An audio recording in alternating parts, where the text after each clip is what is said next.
طيب نرجع تاني. خلينا الاول اشير سكرين معاكم. ويندو. انا كده بشير سكرين. هل انتوا شايفين السكرين كده؟ ممتاز. طيب خلينا كده نرجع للجول سمر في كود تايم لاين عشان هنعرف احنا فين.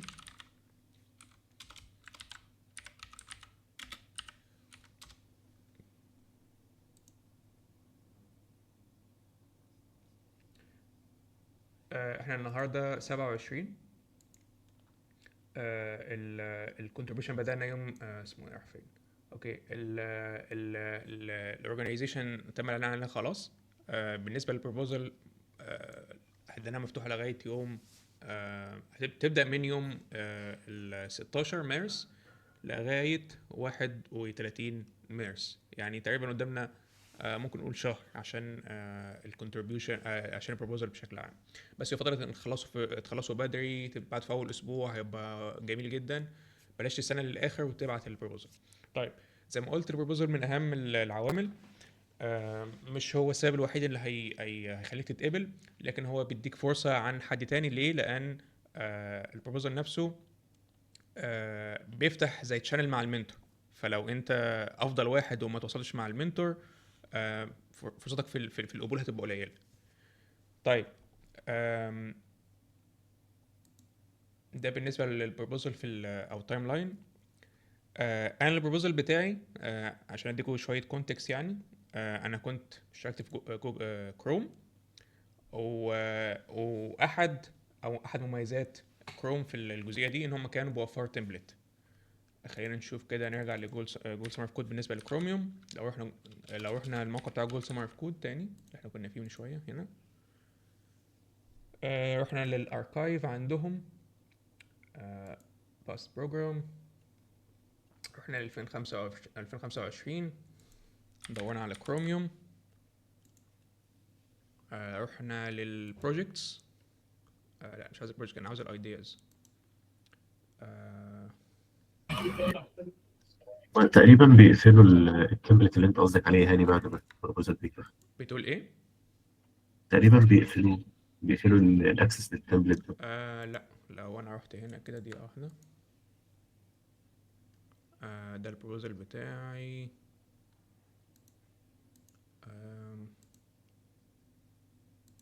دقيقة واحدة. المفروض few projects المفروض بيكون هنا لسبب ما. هتلاقيه في الايدياز بتاعت 26 تقريبا، بس هم ما اتقبلوش. الايدياز بتاع 26. ده لو مش هم كانوا اتقبلوا لا لا ما تقريبا. تقبلوش السنة دي لا. فأنا كنت عايز بس أرجع لل summer of code from 2025. هل هين بص في الشات كده يا هاني. نورهان بعتت هتبعت حاجة؟ اه في الشات اوكي هو دوت البوك اللي بتكلم عليه. طيب كروميوم من زي ما قلت من يعني احد مميزاتها ان هم بيوفروا تمبلت. ودي التمبلت هنا هي. من حسن حظك ان هو الاورج نفسها توفر لك تمبلت. لكن لو مفيش تمبلت ده هتبقى لحد ما مش صعبه يعني او كده، بس هتبقى يعني مقرفه لحد ما لو واحد مش بيعرف يكتب بروبوزل يعني. هعمل زوم شويه كده. فالبروجكت عندهم حاجه اسمها بروجكت ابستراكت. ده خلاصه ايه المشروع يعني. بيعمل ايه. باك جراوند. خلفيه على المشروع برضو استفاضه شويه، او يعني ايه الكور بتاع المشروع نفسه. يعني ده بشكل عام. ده الكور نفسه او الحاجه الخاصه بالمشروع نفسه. ده طبعا بيشرح ايه السيكشن دوت. لو عاوز مزيد من التفاصيل يعني. الديزاين ايدياز دوت. حاول تتخيل المشروع بتاعك عامل ازاي بشكل فلو او ديزاين. هوريكم برضو قصدي ايه في البروبوزال بتاعي. انا عملته ازاي يعني. الكود افكتد الاماكن بتاعت الفايلز مثلا او الباسز بتاعت الفايل في الكود بيز نفسها عندهم. او الفايل نفسها اللي انت شايف ان هي هتتغير بعد التشينج بتاعك او بعد ما انت تعمل الكونتريبيوشن بتاعك بشكل عام. alternative considered، اعتقد ده كان لو انت عندك تعديل عن التصميم، التصميم اللي هو في البروبوزال الاصلي، يعني هو مثلا الاورج نفسها آه، عامله ديزاين محدد للايديا ديت، فانت ممكن تقول والله انا مش عاجبني الايديا دي، انا عندي فكره افضل. ده هم كورمم شايفين كده يعني، ده ممكن تختلف من شخص للتاني في الاورج للتانيه، بس كورمم مدين الحريه شويه في الموضوع يعني.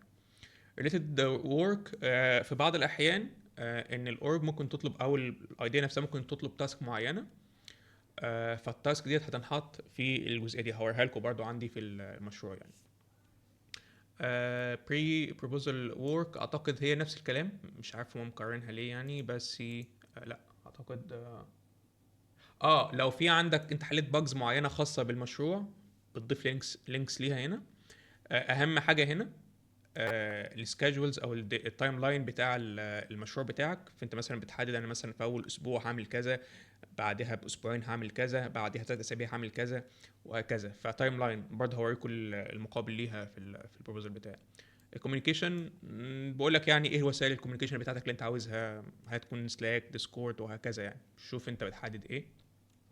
about me، ده انت بتحدد، بتتكلم عن نفسك. انا مثلا سوفت وير انجينير، عندي خبره في كذا وكذا كذا، وانا بحب كذا كذا كذا، والله مهتم بكروميوم عشان كذا كذا كذا مثلا. لو انت عندك سابقه في اعمال الاوبن سورس، يعني انت شاركت قبل كده في اوبن سورس، بتضيفها هنا. مش شرط كروميوم، اي اوربس تانية او اي حاجه خاصه بالاوبن سورس بشكل عام. وهنا بتقول لهم انا ليه عاوز اشترك في كروميوم بشكل عام، لا اكتر ولا اقل يعني. ليه كروميوم بالذات يعني؟ تقريبا دي حاجه خاصه بالتقييم وحاجه زي كده، انا شلتها مش محتاجها يعني. طيب لو رجعت انا نقفل ده كله، مش عايزين ده كله، نقفل دوت، ده كله مش عاوزينه. نرجع للبروبوزل بتاعي انا بقى. ده ماشي، مش عايزين دوت. فين؟ اوكي، ده البروبوزل النهائي اللي هو نفس التمبلت اللي ماشيين عليها. فانا هنا السمري بتاعي مشروع عادي، لو احنا بصينا هنا كده هي نفس الكلام هنا. الفكره بشكل مبسط انا بعمل ايه، الباك جراوند برضو ايه بالظبط اللي هعمله بالظبط. عملت حاجه كده لطيفه، ان عملت كان في شويه terminologies في الايديا بتاعتي، فضفت ايه معنى ايه معنى التيرمز ديت، او ايه معناها ليه عملت كده اصلا. لان لو احنا رجعنا للتمبلت هنا، آه تقريبا هم كانوا ذكروا في تمبلت، في جزء من التمبلت هنا، آه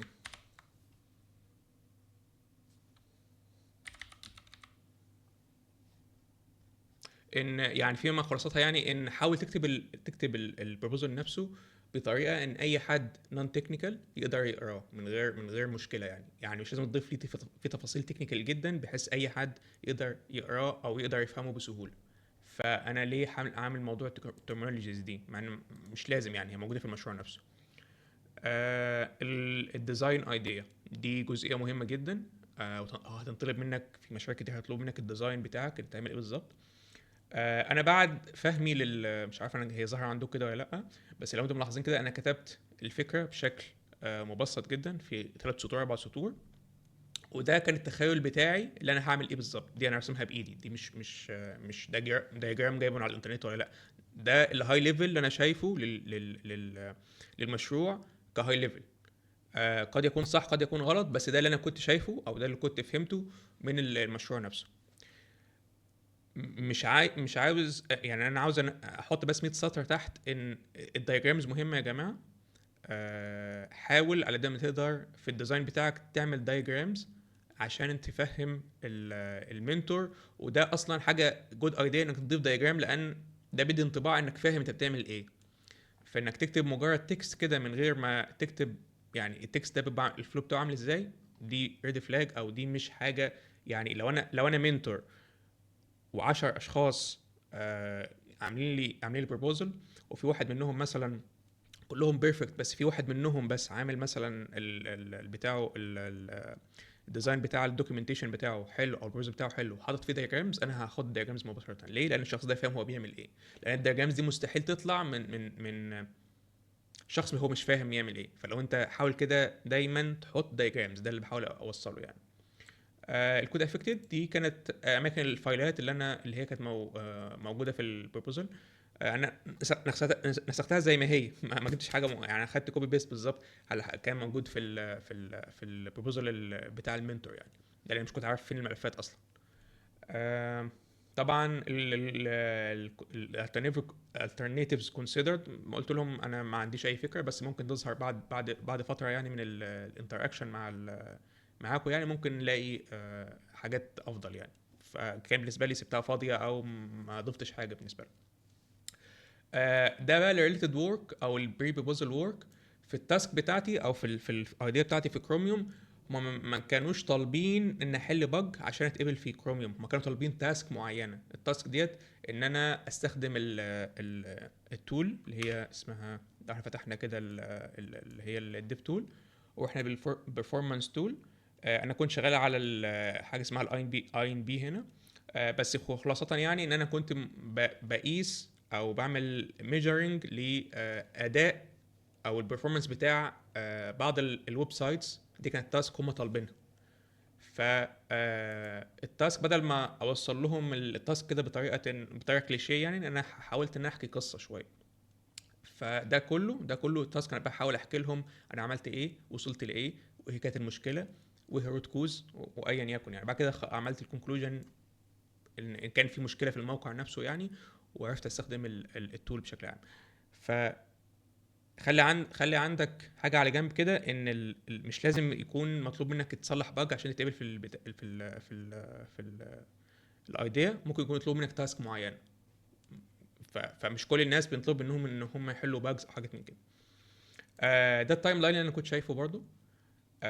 ده اللي انا كنت حددته يعني. قلت مثلا ان احنا في 8 ماي لغايه 26 ماي هنعمل كذا. بالنسبه ل يونيو مثلا لغايه يوليو هنعمل كذا. يعني التايم لاين بحاول احكي اللي انا شايفه حسب خبرتي. الكوميونيكيشن طبعا بعت لهم مثلا، انا قلت لهم اللي انا متاح على اي بلاتفورم، زوم، جوجل ميت، ايا يكن. وعندي الاسينكرونس والاسينكرونس كوميونيكيشن موجودين عادي. وطبعا هو اغلب الوقت مع المنتور بتاعك هيكون اسينكرونس، اللي هو تواصل غير متزامن. يعني تواصل غير متزامن ان هو مش هيكون وان وانتو معاك، هو ممكن يبعت لك مسج وعلى اساس المسج دي انت بتتحرك. about me.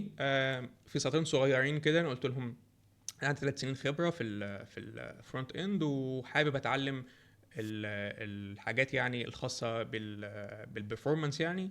وعندي سكيل في اتش تي ام ال وسي اس اس والجافا سكريبت وجيت وشويه حاجات معينه بس خاصه بالمشروع نفسه. حاجه هنا صغيره زي ما انتم شايفين، انا حاطط حاجات صغيره مع ان انا عارف حاجات اكتر من كده. بس المشروع ما كانش طالب بس الا ان انا اكون بس اكسبرت في جولز اللي هو في جافا سكريبت والاتش تي ام ال والسي اس اس والسي بلس بلس. فملاحظه على جنب هنا يا جماعه، بلاش تحشي الاباوت مي سيكشن بحاجات ملهاش علاقه بالمشروع. على سبيل المثال انت لو فرونت اند مثلا هتشتغل في فرونت اند، مش بقى تحط لي بقى رياكت وفيو وانجولار وجافا لا، زي ما هو طالب المشروع حط، ولو ليها علاقه حط الجزء دوت. ملوش علاقه بلاش تحط حاجات ملهاش لازمه، عشان ما تتعبش المنتور وهو بيقرا الاباوت مي سيكشن. فما تفرضش عضلاتك يعني من الاخر. طبعا انا كنت قبل جوجل سمر اوف كود او قبل كروميوم يعني، كنت شغال على كذا حاجه. اشتغلت على تول اسمها شيزما، كنت قدمت دوكيومنتيشن. كان دوكيومنتيشن خاص باللغه العربيه يعني. كنت اشتغلت في جزء خاص في الدوكيومنتيشن بتاعت كروميوم برضو. كنت ترجمت شويه مقالات في فري كود كامب، كان زي انيشيتيف كده خاصه بالاوبن سورس برضو. فكان دي عندي سابقه يعني قبل الكلام دوت، فحطيتها في السكشن اللي هم طالبينه.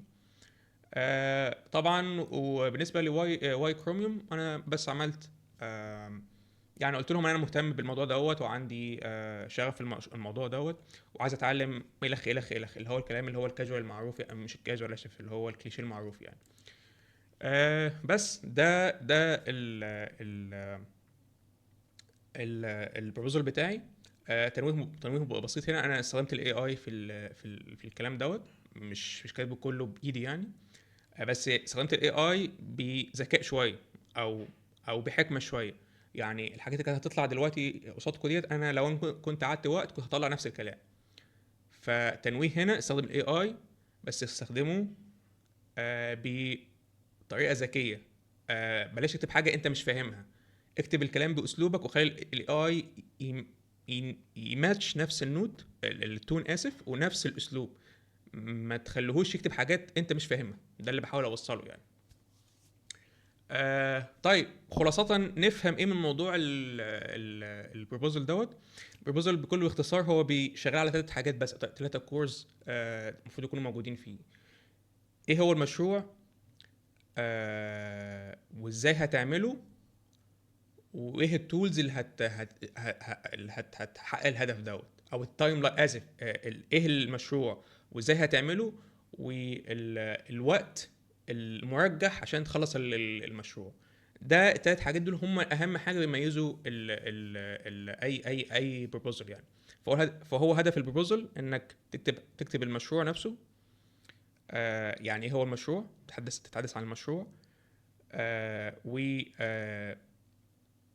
وتوثق وهتعمله ازاي. يعني هتعمله ازاي بمعناها التولز او الخطه بتاعتك او الايديا بتاعتك. ويفضل في الديزاين او الايديا بتاعتك يكون في فلو او تشارت او دايجرامز يعني. واخر حاجه التايم لاين. دول اهم حاجه يكونوا موجودين في المشروع. اي حاجات جانبيه يعني دي كلها تكميلات. يعني هو المنتور نفسه لما يقرا البروبوزل بتاعك هيركز على ال3 حاجات دول المظبوطين. هتاخد يعني زي هايلايت من المنتور نفسه. مش موجودين او يعني مش جيدين، هتبقى مشكله كبيره. بس ده بالنسبه للجزء بتاعي انا. ف إيه، لو محمد حسين ما عندوش مانع كنت عايز تقريبا يعني تقريبا انا هعرض البروبوزال بتاعي، فلو حسين ما عندوش مانع يعني. لا لا، خد وقتك خد وقتك. تمام يا حسين. يعني ينفع اشيل انا هاني؟ براحتك، شير سكرين عادي.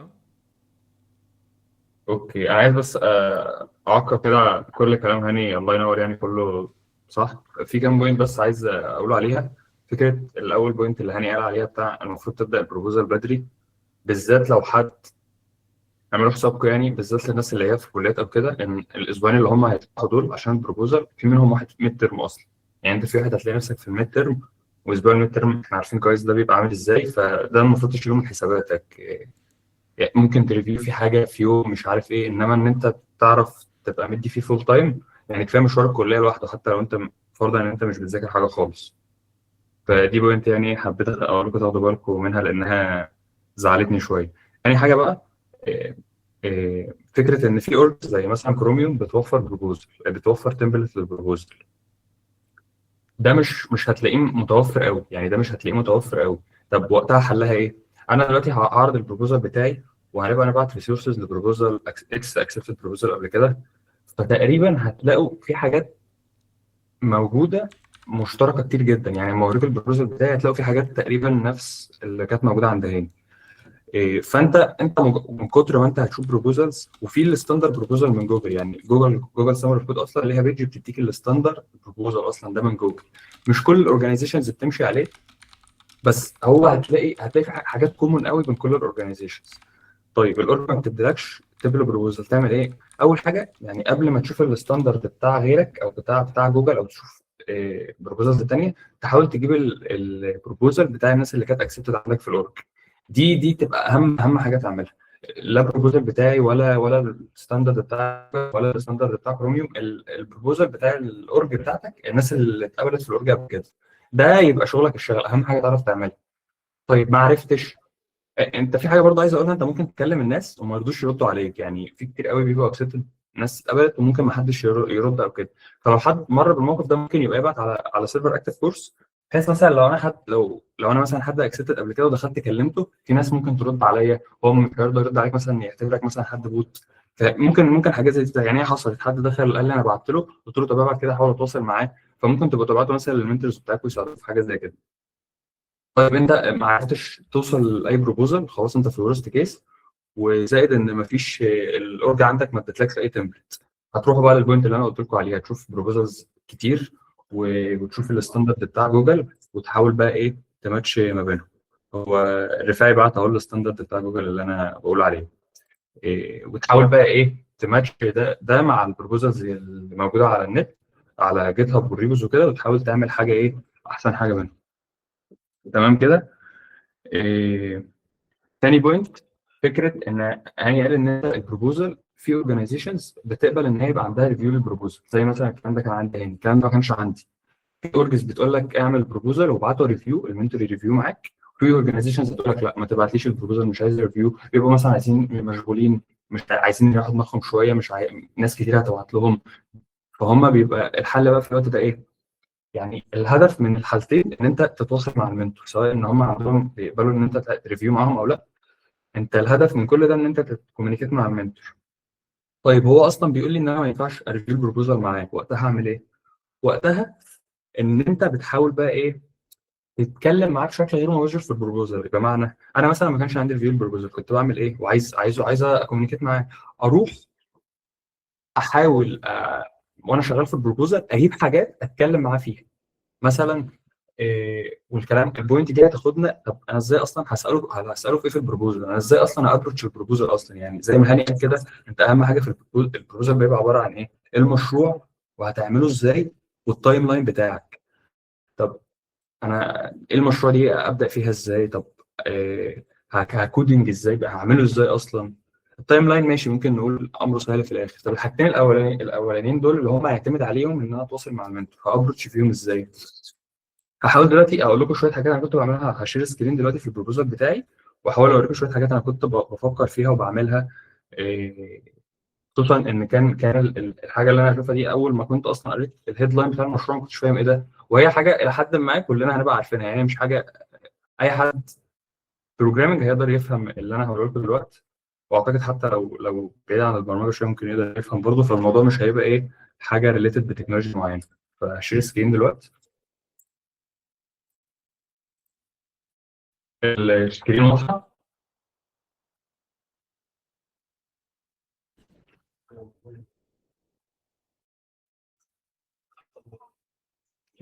تمام. تمام بسم الله. اول حاجه انا البروبوزل بتاعي، أنا ما اعرفش البروبوزل بتاعي كان كام صفحه. في اعتقد الستاندرد في البروبوزل في التول بتاعه ممكن 11 12 صفحه. ممكن اقول ان البروبوزل بتاعي كان طويل شويه 17، بس اعتقد بسبب ان البروبوزل اللي انا عامله ده هو انا جبت مش انا اللي كنت جبت حتى الاكسبتد بروبوزل بتاع اللي اتقبل عندي في الاورج السنه اللي قبل. اللي كان جابه لي كان اشوش، فعشان كده انا جبت الفكره بتاعت هو كان اشوش.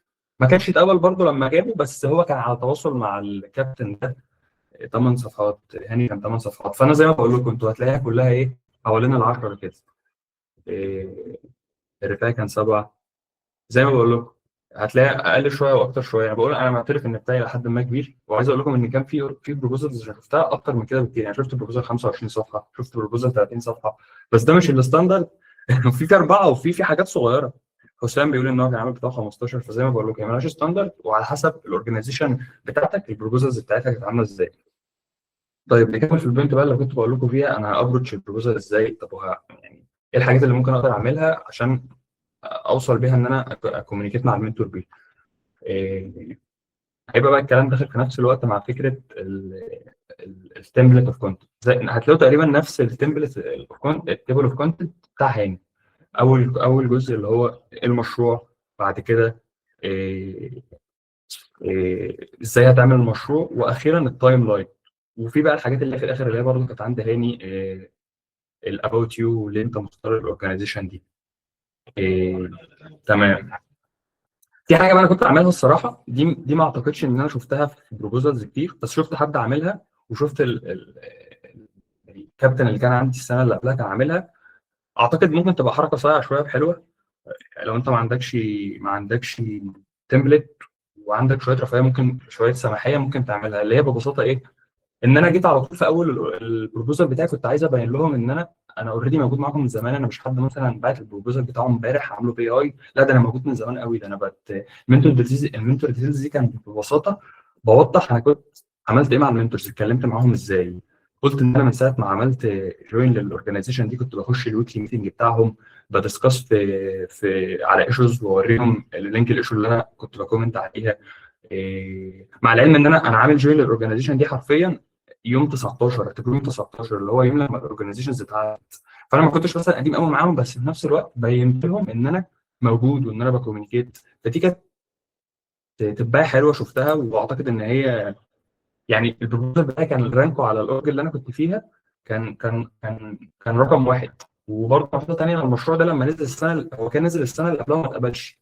فدي حاجه بتوضح لكم شويه فكره ان انت ممكن لما تعمل بروبوزال كويس يفرق في اختيار مشروعك اصلا. يعني مشروعي ما كانش اتقبل السنه اللي قبلها، سالتهم قلت لهم ليه ما اتقبلش، هل هو اولويه بالنسبه لكم؟ قالوا لي ما جالناش في البروبوزال اللي احنا محتاجينه.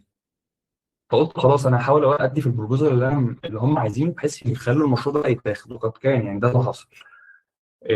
دي الحته يعني التبقى اللي انا ممكن تبقى حلوه. انا هبعت لكم كده كده البروبوزال ده، فيعني لو حد كده كده هبعته بعد الميتنج يعني.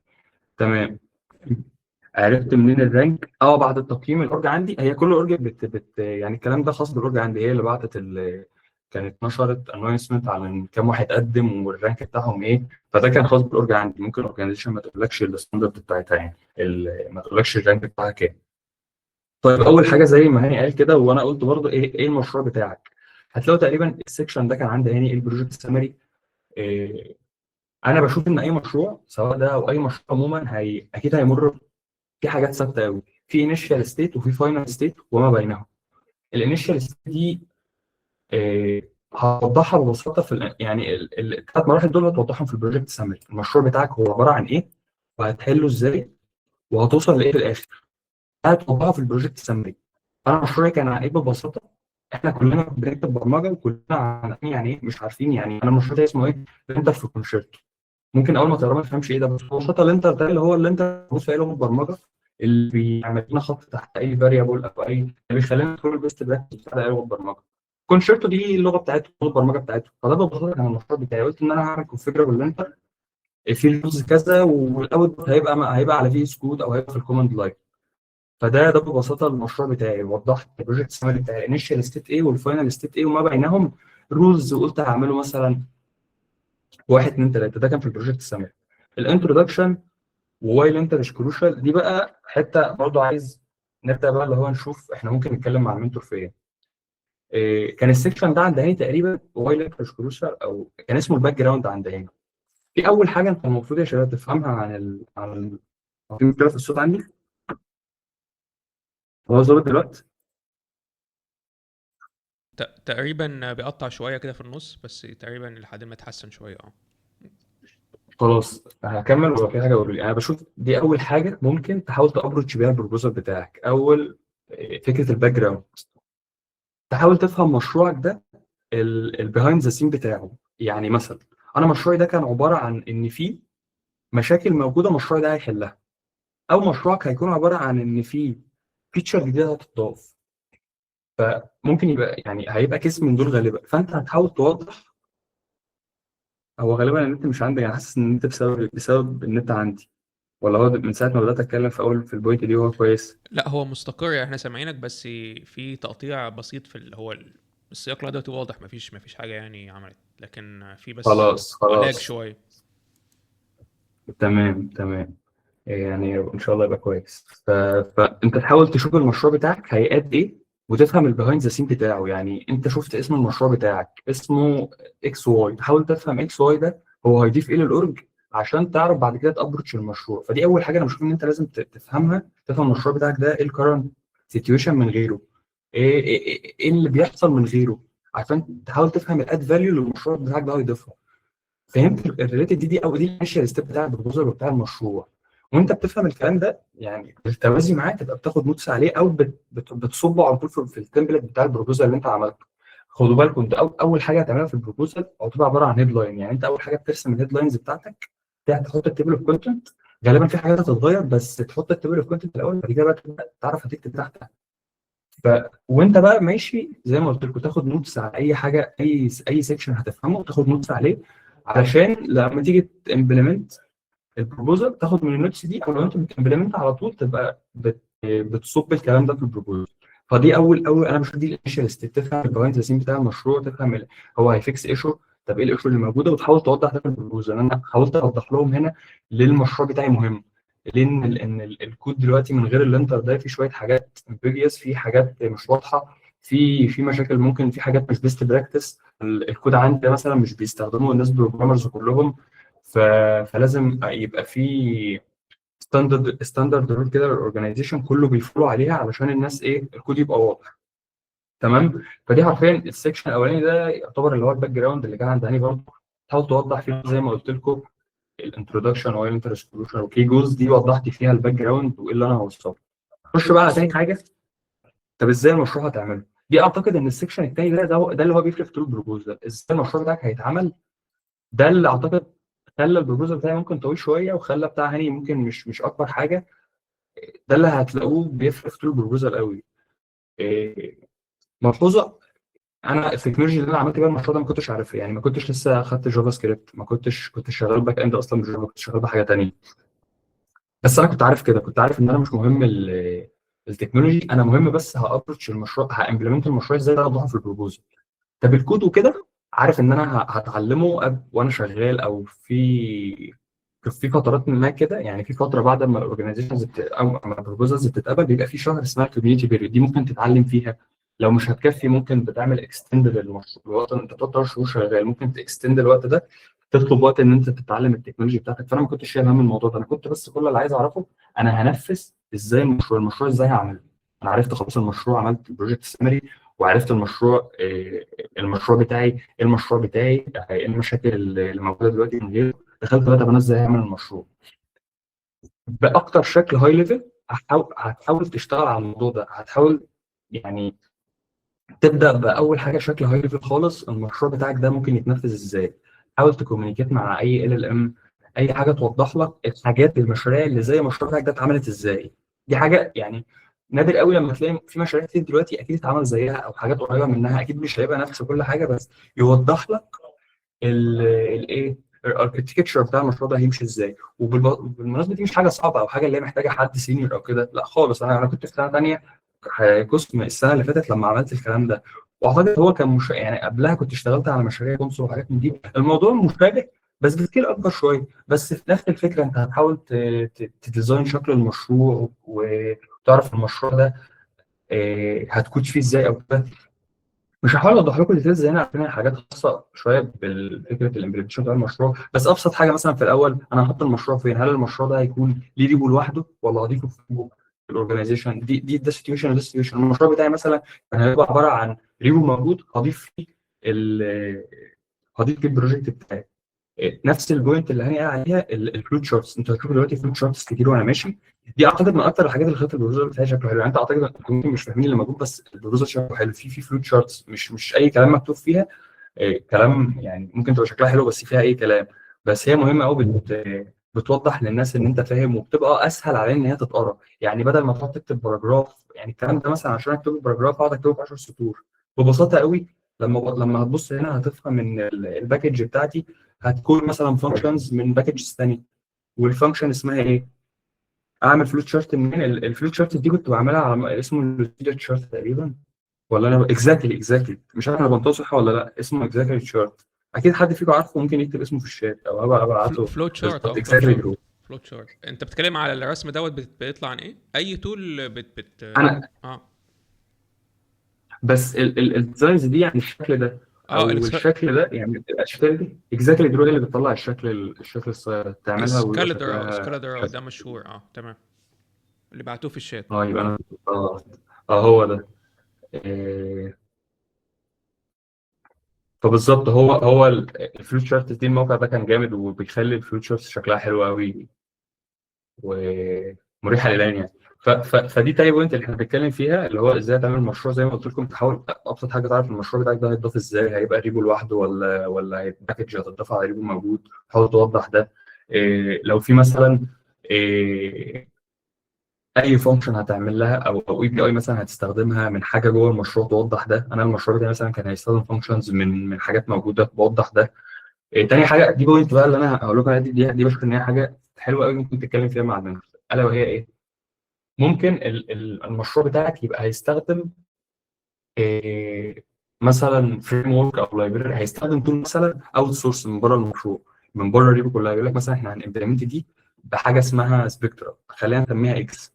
تحاول انت تدور وتتكلم مع اي ال ام وتدور وتعرف بنفسك اكس ده ليه هو عايز يستخدمه، وايه اكس دي ممكن يبقى في مكانها ايه، وليه اكس احسنهم، يعني هم ليه اختاروا اكس. وتحاول تفهم، تفكر كده بدماغ المنتور هو ليه اختار اكس، وممكن توصل من ده لان انت تلاقي حاجه احسن تقترحها على المنتور.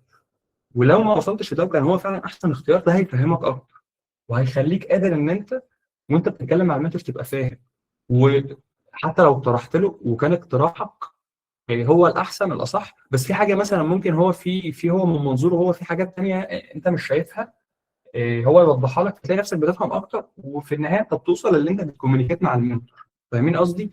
فدي حاجه بشوف ان هي مهمه قوي. مش شرط بقى تكون او هتقول اوت سورس، لو هو مثلا في ابروتش موضح ان هم هيستخدموها في تنفيذ المشروع، هيتبعوا ابروتش معين، تحاول تشوف ايه الابروتشز الثانيه. زي ما قلت لكم فوق، المشروع ده في حاجات اتعملت زيه، تحاول تشوف الطرق اللي اتعمل بيها المشروع ده المختلفه كانت ايه، وتشوف التريد اوفس بينهم وتفهم التريد اوفس دي. ده هيفهمك اكتر ويخليك قادر تتكلم مع المنتور. فواضحه البوينت دي.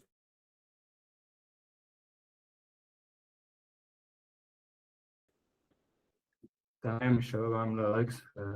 دي حاجه مثلا كان عندي تول هستخدمها اسمها سبيكترال، حاولت افهم ايه الحاجات، ايه الاوبشنز الثانيه.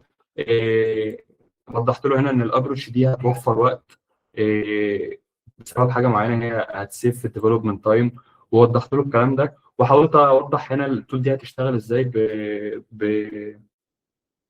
بفلوت شارت زي ده. من الحاجات برضو الثانيه اللي انا كنت بكومينيكيت فيها معاهم ان انا مثلا انا اللينتر ده عباره عن رولز موجوده بين رولز، عباره عن لينتنج رولز. مثلا لما الفاريبل لو في مثلا ابستراكتد كلاس لازم يبقى موجود ليه امبلمنتيشن. الفاريبلز يبقى بتفولو مثلا الكامل كيس، الفاريبل النيم مثلا بتاع الكلاس تبقى بتفولو الكامل كيس، بتاع الفاريبلز الباسكال كيس. حاولت انا بقى ادور على رولز ثانيه، هم كانوا ذاكرين شويه رولز معينه، حاولت انا ادور على رولز ثانيه واقترحها لهم. خدوا بالكم، يعني انا كنت بفتح ايه احط لك فيها رولز كانت كلها بقعد ادسكس مع المنتورز ويقولوا لي كل الرولز دي احنا مش محتاجينها. طب هل انا كان الكلام ده مضر؟ بالعكس خالص، انا كنت بتكلم وما كنتش بخلي الاي اي اللي هو اللي بيجنريت الكونفرسيشن دي، لا كنت انا اللي ماسكها. حاولت حتى لو بستخدم الاي اي بس بفهم كل حاجه هو بيطلعها لي. كان ده بيوصل في الاخر ان المنتورز بيعرفوني اكتر وعارفين ان انا كده بتواصل معاهم، ان هم حرفيا مش بيكلموا اي موديل هو اللي عمال يتكلم معاهم، لا ده حد بيجي له انبوت بيحلله وبيكومينيكيت معاهم. فدي حاجه مثلا كنت بتواصل معاها فيهم. وهنا الرولز كنت هم كانوا مقترحينها وحاجات دي لينك الايشو اللي انا كنت بتكلم معاهم فيها. ودي شويه بقى حاجات ريليتد بالمشروع ازاي هنفذه. زي ما قلت الجزء ده هيختلف من مشروع للتاني.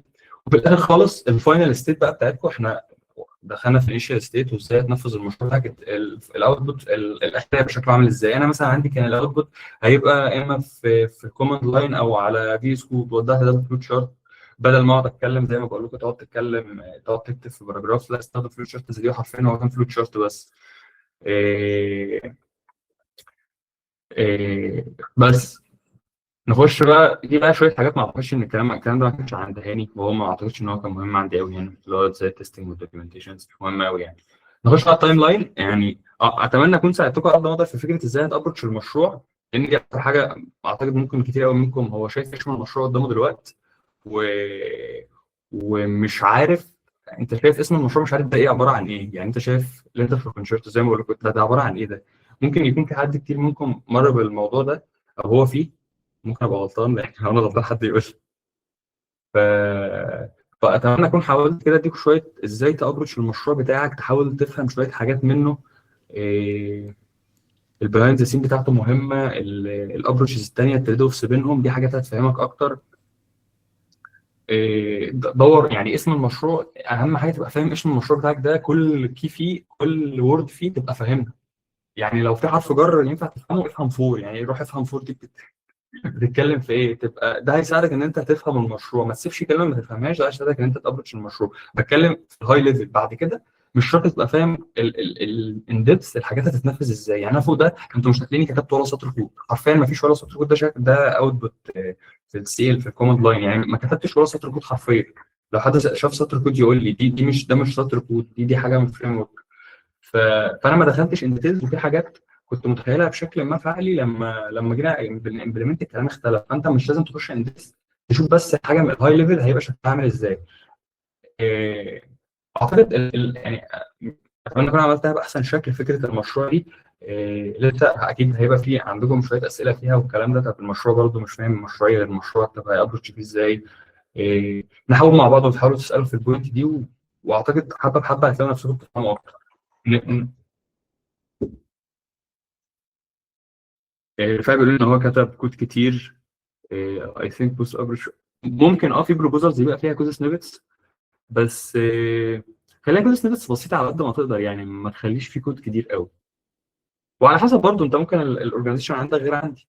التايم لاين بقى يا شباب اللي هو اخر حاجه بتبقى في البروبوزل، التايم لاين. ودي ممكن همنشن فيها بوينت ممكن يبقى جزء كبير قوي فينا ما هيهتم بيه.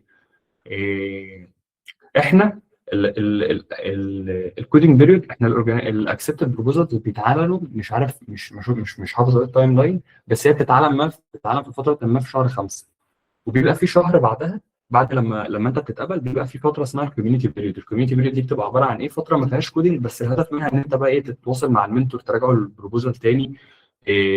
يشوفوا مثلا لو في حاجه هم عايزين يضيفوها، هم قبلوا البروبوزل بتاعك خلاص وقبلوه، تشوفوا بقى تكوميونيكيت، اكسبلور انت الدوكيومنتس بشكل اعمق، تستكشف اكتر. والفتره دي بيبقى كافيه ان انت لو عايز تتعلم حاجه. وبعد كده بيبقى في فيز 1 وفيز 2. فيز 1 دي اللي هو بدايه الكودنج بيريود بقى، دي فيز 1 دي بدايتها بتبقى في اول شهر 6، ودي بتبقى بدايه الشغل. كتير قوي هنا غالبا بيبقى عندنا امتحانات في الفتره دي.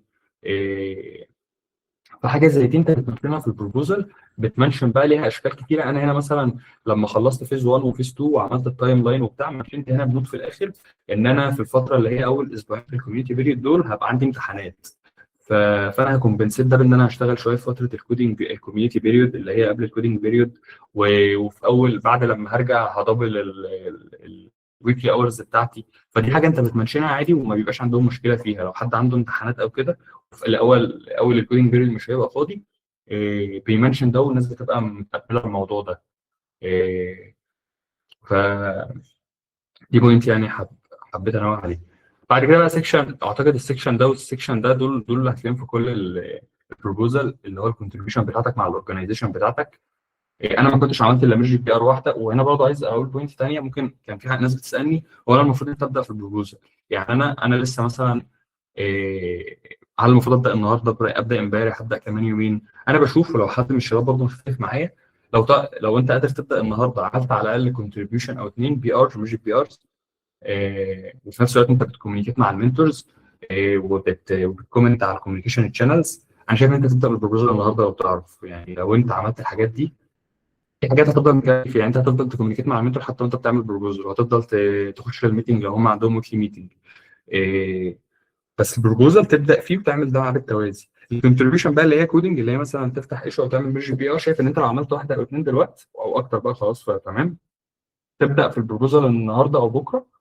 وانت شغال في البروبوزال لو حسيت ان انت بقى عندك الوقت الكافي، هتلاقي بقى ايشوز وانت بتحاول تديسكفر كود وانت بتحاول تشوف هتعمل المشروع ازاي. ممكن تيجي قدامك ايشو، مثلا تيجي قدامك بي ار تفتحها. فانا كنت عملت لسه ميرج بي ار واحده، ومن الحاجات بقى اللي هي في الكونتريبيوشن بس هوريها لكم هنا. انا كنت عامل ايشو، هي كنت عامل ميرج بي ار واحده، بس في هنا اتنين بوينتس كنت موضح لهم فيها ان انا كان في ايشو انا عايز ادسكس فيها مع المنتور. بيهايند افريج الوقت البروبوزال قد ايه. هي ملهاش ستاندرد خالص، على حسب التكنولوجي. انت المشروع ده ممكن تبقى عملت مشروع زيه قبل كده، يعني في ناس بتشتغل على مشاريع هي عملت زيها قبل كده، فحرفيا مشروع البروبوزال مش هياخد منه يومين ثلاثه. في حد مثلا زي قعد في البروبوزال تقريبا 9 8 ايام 10 ايام، بسبب ان انا الحاجه دي كانت اول مره استكشفها. خد مني بالمراجعه حسين اهو الديجوي قال ان هو خد منه 8 ايام. فهي ملهاش ستاندرد، بس اعتقد الستاندرد المتوسط الافريج ممكن يبقى 8 9، ممكن يبقى اقل وممكن يبقى اكتر على حسب بقى انت عارف الكود المشروع ده انت مريت بحاجه زيه قبل كده او لا. ممكن نخليها مثلا 8 9 10 لو حد يعني شايف حاجه ثانيه يقول. كنت بقول انا بقى في الكونتريبيوشن ان انا كنت بخش الويكلي ميتنج بتاعهم، وكنت بساعد الناس على الكوميونيكيشن شانل. الكونتريبيوشن بس ما بتبقاش كودنج يعني. بعت هاني بعت في اول اسبوع، يعني تقريبا خد 7 ايام. إيه، ف فبس بعد كده اخر سيكشن زي ما هاني قال، ما تحاولش هنا تحشي اسمها ايه، تكنولوجي وخلاص. انا المشروع عندي مثلا كان هيحتاج شويه باك اند، مش عارف الجوريزمز، وضحت الكلام ده وحاولت بقى ريليت ده اربطه بالاورجنايزيشن. على فكره الحركه دي مثلا انا كنت عاملها من نفسي، يعني ما اظنش اني شفت البروبوزال كان فيه اباوت مي والواي بتاع الاورجنايزيشن سوا. بس عادي اعتقد بيبقى فيه شويه فلكسبيتي، انت بتقيم الموقف عندك ويبقى فيه شويه فلكسبيتي. حته المنتور ديتيلز اللي في الاول دي انا حاططها من عندي.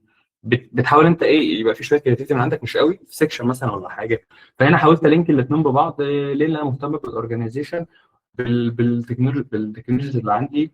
إيه، قلت ان انا عندي تكنولوجيز 1 2 3. طب ليه الاورجنايزيشن دي؟ عشان انا كنت بخش الميتنج بتاعتكم، بحاول دايما اوضح لهم ان انا كنت معاكم، انا بقالي فتره معاكم وانتوا، واشتغلت وبعت، مش موديل اي اي ولا حد جايبكم اول امبارح.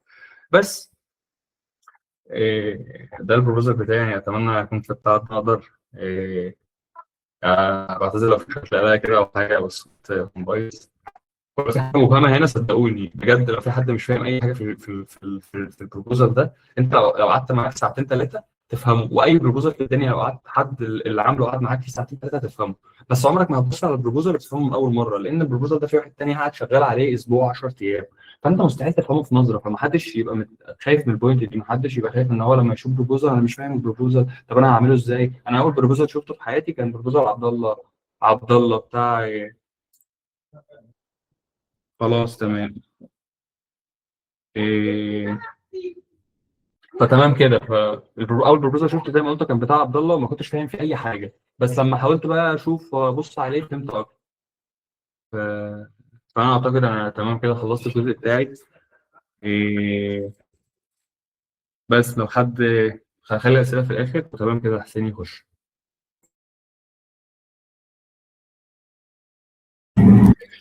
تمام، الله ينور يا جابر، الله ينور. يعني تخطيت تقريبا كل حاجة أنا كنت بحاول أغطيها، فأنا ممكن أمشي بس 5 دقايق بسرعة على الحاجات اللي أنا عايز أقولها بس.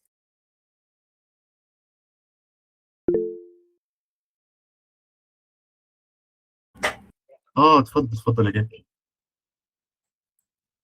لا انا كنت عايز اعمل لك طلب بس عملت الغلط. اوكي الله يا باشا، هضيف اكيد. تمام أوكي. هعمل بس شير سكرين فاستأذنك. تمام.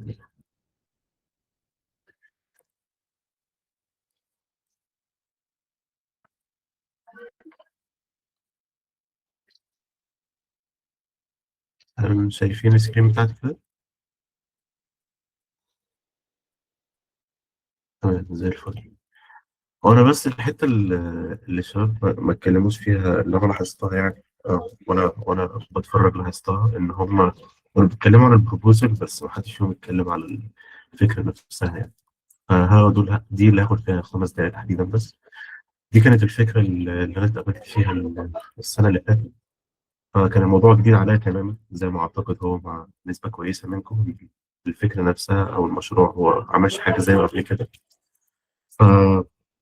كل الموضوع باختصار ان انا قضيت في الصفحه دي بتاع 3 ايام عشان افهم بس الكلام ده معناه ايه، اللي هو الكام سطر اللي مكتوبين دول قبل حتى ما انزل اشوف الحاجات دي ايه هي. ده اللي قبل ما تكتبوا البروبوزال يا شباب اتاكدوا ان انتوا فاهمينه كويس، اللي هو البروجكت ديسكريبشن والايم بتاع البروجكت نفسه اللي هو ده.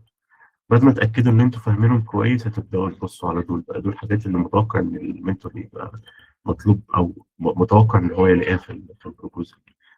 بالنسبه للناس اللي كانت بتسال على حته اللغه، لو بصينا هنا كده بالظبط، او بروجكت مانجمنت سكيل، جانا بيتر اندرستاندينج اوف لينكس، هنا بالظبط اللي هي دي كده. هو بيقول ان هو هيتعلم او هيمبروف راست نولج. انا ما كانش عندي راست نولج خالص، فهو كان متوقع حاجه زي كده. في بروجكتس تانية بيبقى المنتور متوقع فيها ان انتوا يبقى عندكم خبره في اللغه نفسها. عشان كده النقطه دي مهمه. لو هو متوقع ان انت يبقى عندك خبره في اللغه نفسها وما شافش ده في البروبوزال، ما اعتقدش ان ده هيكون في مصلحه حد. فدي الحاجه بس اللي انا كنت حابب اكد عليها قبل كتابه البروبوزال. بالنسبه للبروبوزال نفسه مفيش حد بياخده وان شوت. يعني دي نقطه كمان كنت حابب اتكلم فيها. ده البروبوزال بتاعي هو تقريبا نفس اللي كان فيه هاني بالظبط، ومع الاختلاف ان مفيش اي فيه فلوت شارت، لسبب ان انا سالت المنتور هل الشكل ده مناسب بالنسبه لك. هو اول حاجه هو اللي طلب مني ان انا اعمله في ديبيان ويكي، قال عشان تعرف تاخد عليه فيدباك كويس، لان زي ما انتم ملاحظين البروجكت نفسه في ديبيان ويكي. تاني حاجه قلت له هل الشكل ده مناسب بالنسبه لك ولا لا، قال لي الشكل ده بالنسبه لي تمام، مش متوقع منك تضيف على اي حاجه، فعشان كده سبته كما هو الوضع عليه. لو كان حد متوقع مني ان انا كنت هضيف حاجه عليه اكتر من كده كنت هضيف عليه حاجه اكتر من كده. الحاجة الأخيرة هو إن مفيش حد بيكتب البروبوزال وان شوت. يعني كل دي تعديلات عدلتها على البروبوزال وأنا ماشي، حتى آخر تعديلات كنت بعدلها من شوية تحديدا بس. إنما الباقي ده كله كان لحد يوم 6، الديدلاين كان يوم 8 تقريبا لو أنا فاكر يعني. فمن يوم 30 لحد يوم 6 أنا قاعد بكتب في البروبوزال وبعدل عليه وبكتب فيه وبعدل عليه وبكتب فيه وبعدل عليه. فعشان كده الشباب بيقول لكم البروبوزال هياخد منك وقت. بالنسبة لحتة التمبلت فهو ما هو الا مجرد الريفرنس بس. لو حد عايز ريفرنس كويس في العموم يعني، فده تمبلت كان واحد من الناس السينيورز في الاورج اللي انا بترددها السنه دي كان كاتبه، عامله يعني زي سكتش كده. وده بالنسبه لي شخصيا اعظم تمبلت عدى عليا في حياتي. الراجل ده كاتب هنا كلام بجد عظيم قوي. انا كنت قاعد فاتح بقى وانا بقرا الكلام ده، فهو ده شخصيا اللي انا ناوي اعمله. الراجل اللي عمله هنا باختصار عشان الوقت، هو ان هو ادى الكونتكست. اول حاجه البروبوزال ده كان المفروض ان هو رايح للمينتينرز بتاع الحاجه دي تحديدا، فهم عارفين الكونتكست ده كويس، بس هو حط رغم عن ذلك يعني دي حاجه مهمه. عمل ريفيو عن الوضع الحالي زي ما الشباب بالظبط كانوا بيتكلموا، بس حط الموضوع باستفاضه شويه من ناحيته هو، والنقط اللي هو شايف ان هي بتعملها وايه النقط اللي هي شايف ان هي ما بتعملهاش حطها هنا، اللي هو الكومبلينتس حطها هنا كلها لوحدها. بعد ما خلص الحته دي هو هنا كتب البروبوزال نفسه بقى، إيه اللي هو محتاج يعمل، وبدأ يحطها واحدة واحدة. اللي هو بروتوتايب، عايز يعمل بروتوتايب، عايز يعمل باترن ماتش، عايز يعمل باينري اكسبريشن، عايز يعمل حتى كل واحدة لوحدها، عايز يعمل تايب سيستم حتى كل واحدة لوحدها. وحط موتيفيشن ليه هو أصلا عايز يعمل التغييرات، اللي هو برضه بينعكس على نفس الحاجات اللي كان الشباب بيتكلموا عليها. بس انا شايف ان هو حاطط عامل البروبوزال نفسه مش طويل، يعني مش درجه 15 صفحه او 20 صفحه والارقام دي كلها، بس في نفس الوقت غني قوي. لو حد فعلا قرأه هيفهم ان الكاتب الشخص ده حد فاهم جدا هو بيقول ايه، حد قرأ المشروع كويس. دي كان نقطه بس ان انا كنت حابب اضيفها. والشباب برضه اي كل حاجه تقريبا اعتقد بعد اللي الشباب قالوه ما اعتقدش ان هيبقى في حاجه مش واضحه او حاجه زياده انا ضفتها قوي عن اللي هم قالوا. وبس كده. طب ما تبعت اللينك بتاع البروبوزال اللي هو انت لسه عارضه ده. ماشي تمام، ثانيه واحده.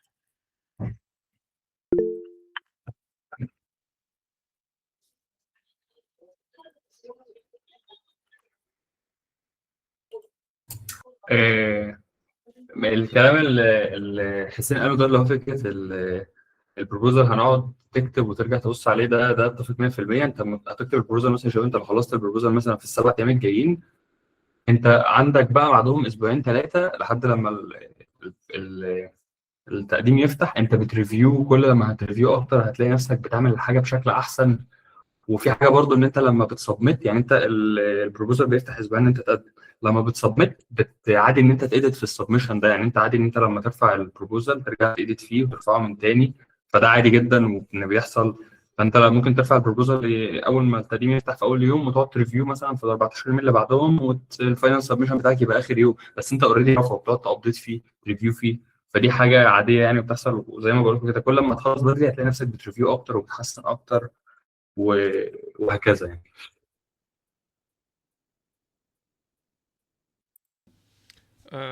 طيب شكرا ل حسين وجابر. تقريبا احنا كده خلصنا المحتوى. لو في عايزين تذكروا شوية تريكسات يعني في النص يعني، أو تركات نهائية بحيث الناس تكون خدت السمري بشكل كامل. يعني أنا عندي شوية تركات، لو أنتوا عايزين برضو تضيفوا بعد ما أقول التركات دي برضو المجال مفتوح. وبعد كده ممكن ناخد الأسئلة من الناس الموجودين معانا في السيشن. طبعا الناس المفروض تسأل براحتها، لأن كل سؤال فيه هيفتح موضوع تاني وهيفيد الناس تانيين.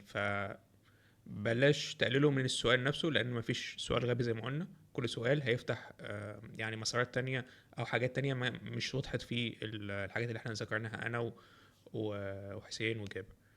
طيب بالنسبه للنصايح النهائيه اللي انا شايفها، يعني تواصل مع المنتور بتاعك بدري خصوصا لو هو في اول اسبوع. ليه؟ لسببين.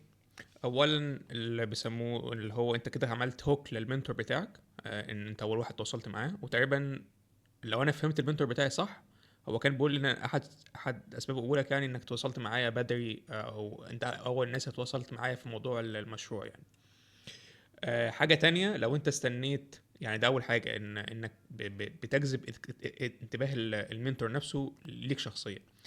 الحاجة التانية اللي تتواصل معاه بدري، ان لو انت مثلا استنيت الاسبوعين مثلا او 3، في حد هيسبقك او في كذا حد هيسبقك وهياخد من وقت المنتور، وبالتالي المنتور حتى لو انت عامل مجهود جبار مش هيكون فاضي لناس كتير يعني يعمل ريفيو لناس كتير. فبالتالي انت لما تلحق الموضوع ده بدري يكون افضل لك. طبعا مع اخذ في الاعتبار ان في بعض الاورجز عندها رول يعني بعدم السماح بالتواصل مع المنتور، فده على حسب الاورج. لكن لو الاورج ما قالتش بشكل صريح ما تتواصلش مع المنتور، لا تواصل معاه حتى لو انت لسه البروبوزل بتاعك مش كامل. يعني انت تتواصل معاه لما يكون مثلا البروبوزل بتاعك في حدود مثلا خلصان مثلا في حدود 50% 60%. وزي ما قالوا الشباب معانا ان البروبوزل مش بيتكتب مره واحده او مش بيتكتب في وان شوت، لا ده هو عاوز تعديلات وعاوز فيدباك. ده اول تركية يعني. مفيش حاجه اسمها احسن بروبوزل. زي ما شفتوا كده ان في اختلاف او في تباين فظيع في الشكل بتاع البروبوزل او عدد الكميات بتاعه البيجز يعني. بس المتفقين فيه كله ان كان في 3 حاجات اساسيين زي ما انا ذكرتهم، وظهر في المشاريع كلها او ظهر في البروبوزلز كلها. ان ايه هو المشروع، وازاي تعمل المشروع دوت، وامتى تعمل المشروع. فلو انت لاحظت كده what how and when، دول 3 اسئله المفروض تسال نفسك فيهم وتستثمر اغلب وقت انك توصلهم بطريقه صح للمنتور يعني. تاني، كل اورج ليها ثقافتها. عدم فهمك لثقافه الاورج اللي انت فيها ده بيقلل من فرصك. فافهم الرولز بتاعتهم، افهم ثقافتهم عشان تعرف تتواصل معاهم صح. عدم فهم الثقافه بتاعت الاورج نفسها بتؤدي لمصايب او بتؤدي لانك ياخدوا عنك انطباع وحش في الاخر يعني. بالنسبه للموضوع التمبلت، في زي ما احنا قلنا في بعض الاورجز بتوفر تمبلت، في بعض الاورجز ما بتوفرش تمبلتس، بتسيب الحريه للشخص نفسه. عندك انت خيارين في الموضوع دوت. لو الاورج بتاعتك مش بتوفر تمبلت، انت عندك خيارين. اما هتعمل الموضوع دوت فروم سكراتش، وبالتالي انت هتحاول بقى تشوف كذا تمبلت بشكل عشوائي يعني، عشان تبني زي مايند ماب في دماغك يعني، عشان تعمل الكلام ده في فروم سكراتش. والافضل انك تسرق تمبلت موجوده. في الغالب ممكن تستخدم التمبلت بتاعت كروميوم، ما فيهاش مشكله يعني. انت ممكن تعدل وتشيل منها على حسب احتياجك الشخصي او حسب المشروع بتاع المشروع انت فيه يعني. ده بالنسبه للتمبلت. حاجه تانية، استخدم الاي اي براحتك، مفيش فيه خوف. لكن لو انت استخدمته بطريقه ذكيه، بلاش تكتب حاجه انت مش فاهمها. بلاش تخلي الاي اي بيستخدم اسلوب انت مش اسلوبك. يعني حاول تقرا الكلام اللي هو بيطلعه الاي اي، هل ده اسلوبك اصلا؟ فكر فيها قبل ما يعني تقول ان الكلام ده بتاعي. لا، دايما خليه يكتب باسلوبك انت. في برضو مشكله هنا عاوز اوضحها لكم يعني. ان في بعض الناس، اعتقد في اورجز نزلت جديد لاول مره، وفي ناس تقريبا ممكن تكون بدات معاهم. لو انت في اورج جديده، فده ورست كيس، لان انت كده ما عندكش تمبلت، ما عندكش اي حد تتواصل معاه بخصوص التمبلتس يعني، او هم بيفكروا ازاي او ايه ثقافتهم. بس ما تخافش، كده كده اصلا انت يعني انت مع الناس كلهم سواسيه زي ما بيقولوا يعني. ف بس انت عندك طبعا خبره سابقه من الناس اللي اتكلمت معاك هنا، فانت فهمت ممكن ازاي تابروتش حاجه زي كده يعني. اهم حاجه بس في التمبلت، لو انت هتكتب تمبلت جديد فروم سكراتش، الفلو نفسه يكون واضح. يعني يكون واضح، يعني ما ينفعش مثلا تخلي الابستراكت او الاوفر فيو اللي هو بيحكي عن المشروع في الاخر، مش منطقي.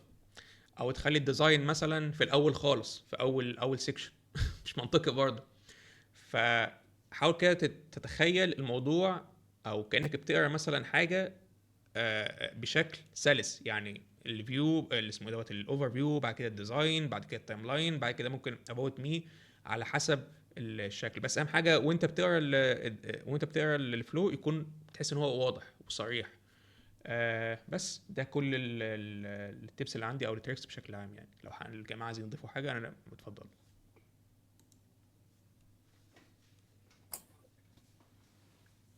زي الفل يعني اتفق تماما. تانية بس لو هقول في بولت بوينتس بس كده الكلام اللي انا قلته. إيه، دايما دايما دايما اتواصل مع المنتور، ما تخليش يوم او يومين بالكتير قوي يعدي من غير ما انت ما تكون عامل حاجه في الاورجنايزيشن دي. ما تخليهمش ينسوك من الاخر، يعني دايما كده خلي في قدامك كده اللي هو ما تخليش الناس دي تنساك. كوميونيكيت معاهم بقى، تفتح ايشو، ترد على حد باعت مسج، على ترد على كذا يعني مثلا لو شايف ناس مثلا بعت لي على على الكوميونيكيشن شانل ناس زيك عادي بتسال وانت عندك الاجابه، جاوب بيها. إيه، لو انت عندك سؤال عن حاجه وعرفت توصل لها، روح بالاجابه اللي انت جبتها دي للمنتور. لو انت كنت فاهم صح فهو تمام، خير وبركه. لو انت مش فاهم فهو هيفهمك. دي اول بوينت. دايما ما تخليش الاورجنايزيشن دي تنساك. إيه، زي ما هاني قال المشروع اللي هو وات، وبعد كده هيتعمل ازاي هاو، وبعد كده التايم لاين. انا هضيف بس حته اللي هي زي ما قلت لكم، بعد الوات حط الواي.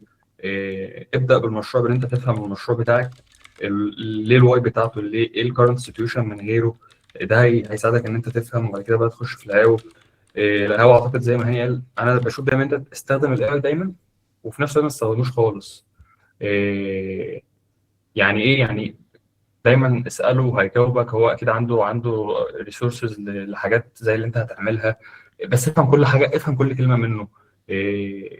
افهم كل كلمه وحاول تدور انت بنفسك برضو بعدها. يعني استخدمه دايما، بعد كده باخد وقت كده ان انت بقى ما بتستخدموش خالص، وبتحاول بقى ايه تفاليديت الكلام اللي هو قاله لك وتدور عليه. وتشوف تشوف التريد اوفس زي ما قلت لكم في الهاو بتاع المشروع، التريد اوفس بين الابروتشز المختلفه. ووضح الكلام ده في البروبوزال. ده الكونتنت اللي بيبقى في البروبوزال. مش كودينج ومليان كودينج وهكذا، لا خالص. يعني بيبقى حاجات زي اللي احنا بنقولها لكم دي. ايه المشروع، طب ليه، طب هيتعمل ازاي، طب ايه الابروتشز المختلفه، طب ليه الابروتش دي بالذات، تايم لاين، حاجات زي دي. ما تخلوش البروبوزال يبقى عباره عن انتوا هتخشوا كودينج في البروبوزال، لا خالص. فبس كده يعني لو حد عايز يقول حاجه. كان تعليق بسيط بس على جزئية قالها جابر. تواصل مع المنتور عادي، بس ما تخليش الموضوع يظهر بشكل سبامي. يعني ما تتواصلش معاه الا للضرورة، او انت عندك حاجة فعلا حجة، او حاجة انت عايز تتواصل معاه بشكل صريح. يعني ما تتواصلش لاجل التواصل وخلاص، لازم يكون عندك حاجة. بس في نفس الوقت فهو الموضوع متوازن شوية. في لو انتوا عايزين ممكن تسكور في الجروبات بتاعتكم. يعني لما تيجي تبعتوا رسالة للمنتور، اذكر يعني اذكر الرساله نفسها في الشات، بحيث لو انت بترتكب غلط او حد شاف الغلط دوت وانت قبل ما ترسلها للمنتور يقول لك عليها. يعني لان طريقه التواصل نفسها بالايميل بيبقى لها طريقه معينه كده. ما ينفعش تكون صريحه جدا، وما ينفعش تكون عفويه في نفس السياق. يعني بس فدي الجزئيه اللي كنت عايز استرس عليها يعني في الجزئيه دي. لو انت عايز تضيف حاجه يا حسين برضو على التركات ديت، اتفضل. وانا كنت حابب اقول بس نقطه صغيره، ان الكلام اللي الشباب قالوه ده ما يخليش حد يا شباب يرش ان هو يكتب البروبوزل. يعني هو ايوه المفروض ان احنا نكتب البروبوزل في اسرع وقت، بس مش معنى كده ان احنا نرش في ان احنا نكتب البروبوزل فنطلع منتج نهائي ان هو يكون ضعيف او ملهوش عمق في المعنى.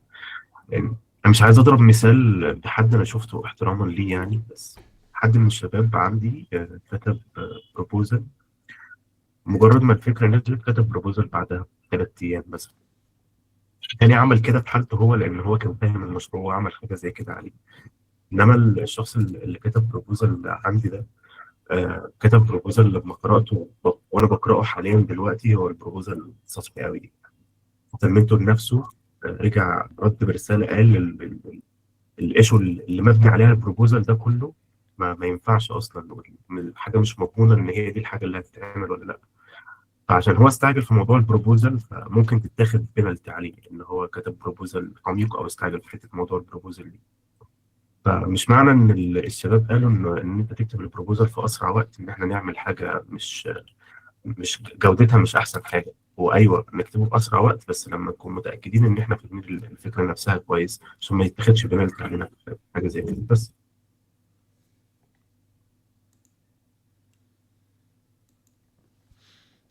طيب، ده كده احنا كده قلنا البروبوزلز وقلنا التيبس اند تريكس. دلوقتي مفتوح دلوقتي الاسئله، او اللي حد عنده عايز يسال يعني، او حد كان عايز سال قبل كده ممكن يعيد سؤاله عشان نشوفها تاني، او حد ممكن يرفع ايده ويتكلم على السؤال بتاعه براحته برضه، يعني متاح انك تكتب السؤال على الشات او ترفع ايدك وتتكلم. تمام. عندنا نورهان. اتفضلي آه، نورهان. أنا في الأورج اللي اخترتها، لما حد يسأل المنتورز أختار هذا الأبروتش وهذا الأبروتش يعني عشان حل المشكلة. فالمنتورز كانوا يردوا يقولوا إنه هن ما بيقدروا يجاوبوا، لأنه من ضمن المعايير اللي بيختاروا فيها المنتور، اللي عفوا اللي بيختاروا فيها الشخص، هو مهارة التصميم عنده. فكيف ممكن نتعامل مع هالمشكلة؟ تمام. لو انت عاوز وجهة نظري في الجزئية دي، زي ما قلت، هو طبعا لو في كذا ابروتش، هو مفيش حاجة منهم غلط يعني، بس هم زي ما قالوا هم الافضل. فاعتقد يعني ممكن تستخدمي ال امز في ان هو يفيدك حاجة في حاجة زي كده. قولي له انا عندي الابروتش دوت، ايه المساوئ بتاعته، وايه او في طريقه تانية، لو في انت ممكن تسكوري ان انا عندي كذا ابروتش، يعني في الريبورت نفسه او في البروبوزل ممكن تسكوري كذا ابروتش. والجميل بقى انك تقولي الابروتش دوت ده التريد اوفس بتاعته، وده اللي هي السبرينج بوينتس بتاعته. فده هيوضح فعلا انك شخص مش كمان بيقول مش بيقول اسمه ايه دوت، مش بقول ابروتشز وخلاص، لا ده هو فاهم هو بيقول ابروتشز دي ليه. فخلاصة ممكن تضيفيهم كلهم عادي لو انت مش متأكدة ايه افضل واحد، بس تسكوري الاسباب بتاعة كل واحد منهم. هل ايه نقاط القوة في الابروتش دوت، وايه نقاط الضعف في الابروتش دوت. بس لو حد عايز يضيف يعني حاجة على الجزئية دي.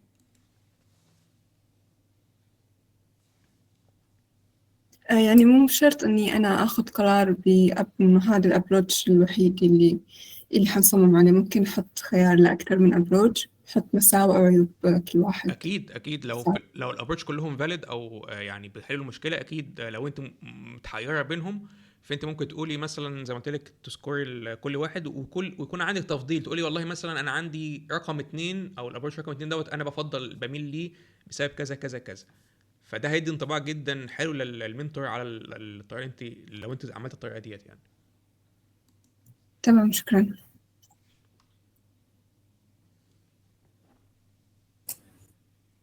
بالظبط، يعني متفق معاك. زي ورفاعي قال كومنت حلو، يعني قال تقريبا نفس اللي انت قلته. إيه، فكره ان لو في ابروجز كتير، انت مجرد لما تحاولي تفهمي البروز كودز بتاعت كل واحد، دي لوحدها ممكن اصلا تلاقي الاجابه طالعه لك. الاجابه طلعت لك كده. ولو ما الاجابه برضو ما عرفتيش توصلي لها، فكره ان انت تحاولي تفهمي العيوب والمزايا بتاعت كل واحد. هو كده كده اعتقد دي احسن حاجه تتعمل وتضيفيهم بقى كلهم، او لو ممكن تلاقي نفسك وصلتي بقى لاحسن شكل. فمتفق يعني معاك.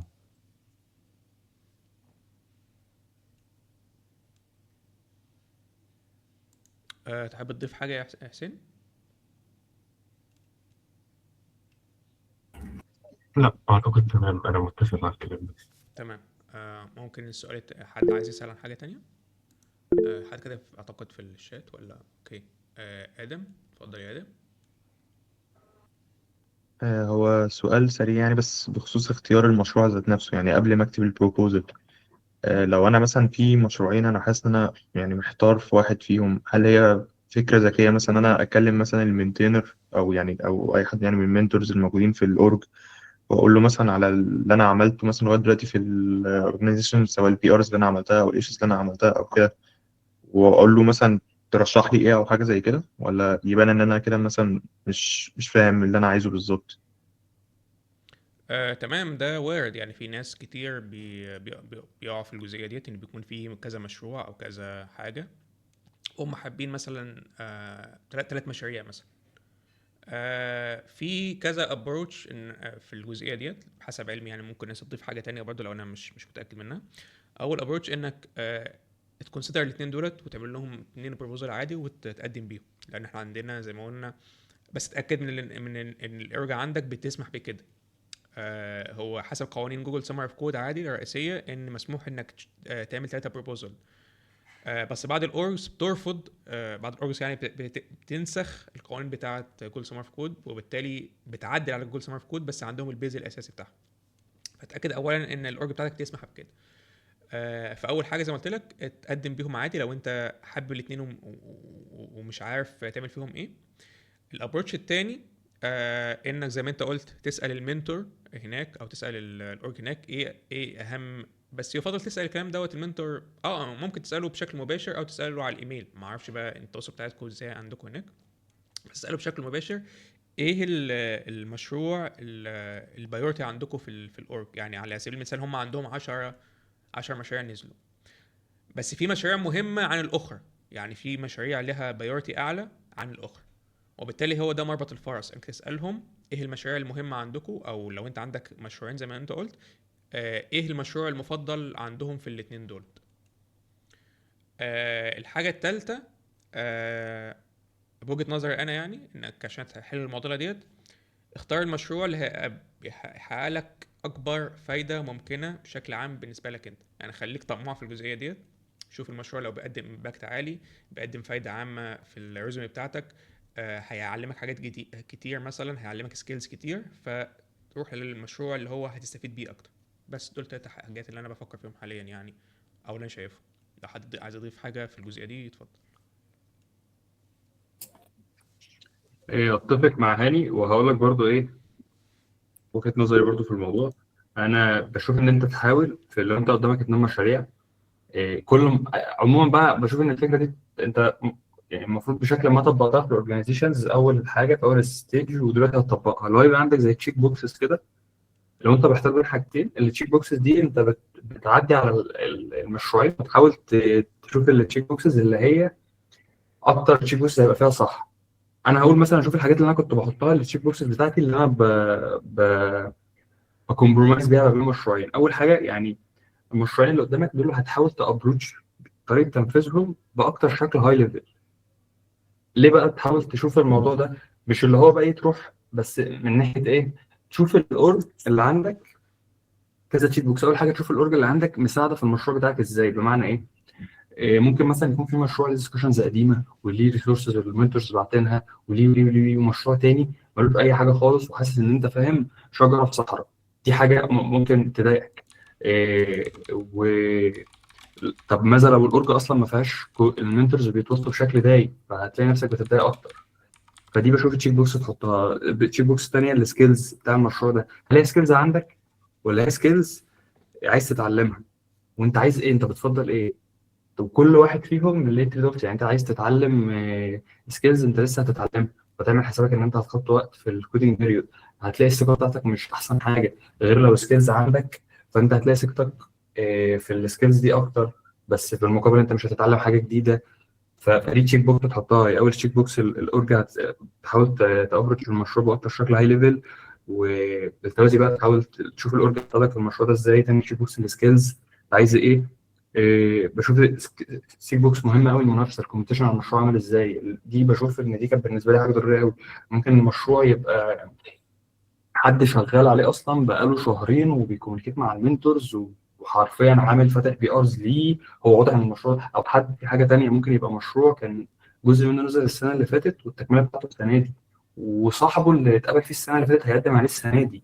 تروح تساله. يعني لو في حاجه زي دي تحاول توصل له. لو حد كان في حد هنا بيقول لي ان في حد مصري اتقابل في اورجانيزيشن السنه اللي فاتت وهيكمل في المشروع بتاعه السنه دي، بيسالني هل اكمبيت معاه ولا لا. يعني بالمنطق كده. يعني هم اكيد قبلوه مره وخد يعني عمل باص للمشروع، يعني هو عدى المشروع. اقول لك ماشي لو هو كان مشروع مثلا ما عداش جوجل سمر وما خدش الشهاده، انما دي حاجه زي دي مثلا، دي كيس انت مش ما اظنش ان انت هتعرف تسد فيها قوي. وفي كتير قوي قوي قوي بيتقابلوا في ورج ويرجعوا يتقابلوا فيها تاني على نفس المشروع او مشروع تاني. إيه، فتشيك بوكس المنافسه دي تالت حاجه، دي مهمه قوي. بشوف تشيك بوكس تانيه الاولويه زي ما هاني قالت، الاولويه بالنسبه للاورجنايزيشن. لو هم عندهم اوبشن ان هم يقولوا لك حاجه زي دي، في اورجنايزيشن هتقول لك المشاريع كلها مهمه بالنسبه لنا، فدي ده تشيك بوكس اللي هي ايه، كونسيدرت، يعني لو في اوبشن بيسمح بحاجه زيها. تمام كده أنا خلصت ردي على السؤال ده.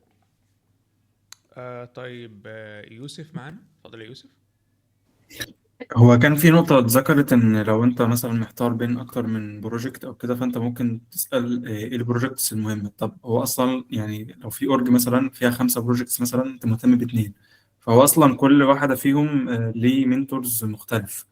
فأنت مثلا لو هتسأل على الديسكورد عندهم مثلا أو كده، يعني هل ينفع تسألهم أصلا يعني البروجكت ده مهم والبروجكت ده لأ مش مهم، خصوصا إن كل واحد مثلا ليه منتورز أو كده؟ ما انا بقول لك في الجزئيه ديت حاول تتواصل معايا بشكل شخصي، بساله على الايميل، ولا هقول انا مهتم بالمشروع اللي انت بتشارك فيه السنه دي، بس هل المشروع دوت مهم للاورج اصلا؟ يعني ايه مش هتقول بشكل صريح بقى ان هو مهم ولا لا، يعني فاهمني؟ ما ده هتقول له ايه البايورتي الخاصه بالمشروع دوت في الاورج، بس وتستنى رد. اكيد هيقول لك مثلا. بطريقة غير مباشرة يعني. بتقول ايه؟ بطريقة غير مباشرة يعني تسأله بطريقة غير اكيد، يعني مش مباشرة. هتقول لي انت البروجكت ده حلو ولا وحش، يعني يعني انت كده بتهين الراجل. فهتقول له والله ما بالظبط اللي أنا ايه بتكلم فيه. البايورتي. هتقول ايه البايورتي للاورج بالنسبه للمشروع دوت؟ هل هو بايورتي عاليه السنه دي لازم يخلص مثلا، او ليه اهميه او ليه امباكت عالي في الاورج، ولا لا؟ بس هو هيقول لك والله المشروع دوت بايورتي مثلا بتاعته ميدل او هاي او لو، على حسب. فاهمني؟ مم. انه يقول لك البايورتي مش حاجه عيب او مش حاجه حرام او مش حاجه بتقلل منه، لا، في بعض المشاريع بتبقى فيها بايورتي عاليه عشان الاورج نفسها عايزه تعمل الكلام ده السنه دي مثلا، او عايزه توصله او تعمل له ميرج في اسرع وقت ممكن، وهكذا. بس تمام ماشي شكرا. تمام، ناخد بسمله. عايز اقول كومنت ليوسف اه على البوينت دي، زي ما يعني قال بالظبط. انا ده كان حصل معايا. يعني انا دخلت في الميتنج، طبعا مش هخش اقول لهم إيه هو البروبوزال ده، انتوا هتقبلوا فيه ناس ولا لا. هي الاورج، حط نفسك من الاورج، هم حرفيا اللي هم ايه، عايزين يصطادوا احلى سمك. ممكن يبقى فيه مشاريع مهمه بالنسبه لهم. فانت بتحاول تاخد ده بشكل غير مباشر، اللي هو بسؤال بسيط قوي، ايه هل بتتكلم مع المشروع اكس بتاعك، هل المشروع ده هو اولويه بالنسبه لك ولا لا. بس اعتقد يعني من اللي انا شفته انه صعب قوي هاني اورجانيزيشن تقول لك المشروع ده مهم قوي او لا، بالذات لو الاورج مشهوره. مش شرط، انا بتاعتي ما كانتش مشهوره قوي، لانهم هم عايزين يشوفوا كل البروبوزالز. المشاريع اللي هم نازلينها دي هم عايزين يشوفوا كل البروبوزالز دي. في مشاريع بتبقى اولويه، بس اعتقد لو مشروع اولويه وما جالهمش فيه البروبوزال اللي بيمبلمنت فيه الحاجه اللي هم عايزينها باحسن شكل، هو ده مش هيبقى اولويه. اللي بيفرق في البوينت دي، طبعا اكيد في مشاريع بتبقى مفضله ليهم، بس الكواليتي بتاع الحاجه اللي انت هتعملها والبروبوزال اللي انت هتعمله.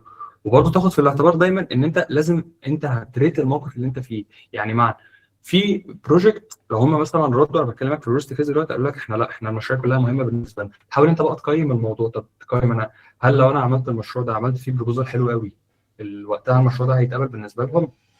يعني مثلا حد كان بيقول لي ان هو داخل في اورج مش عارف تقريبا بوست جري او حاجه زي كده، ومش عارف في مشاريع كتير ومشاريع في الكور ومشاريع في قلب التكنولوجيا بتاعتهم، ومشروع تاني له علاقه بلغه تانيه ومش عارف ايه. وبيقول لي المنافسه كبيره ومحدش مهتم بالمشروع ده. وواضح قوي ان هو عارف ان المشروع ده مش مهم قوي بالنسبه لهم، وعارف قوي ان هو المشاريع التانيه واضح ان هي اهم.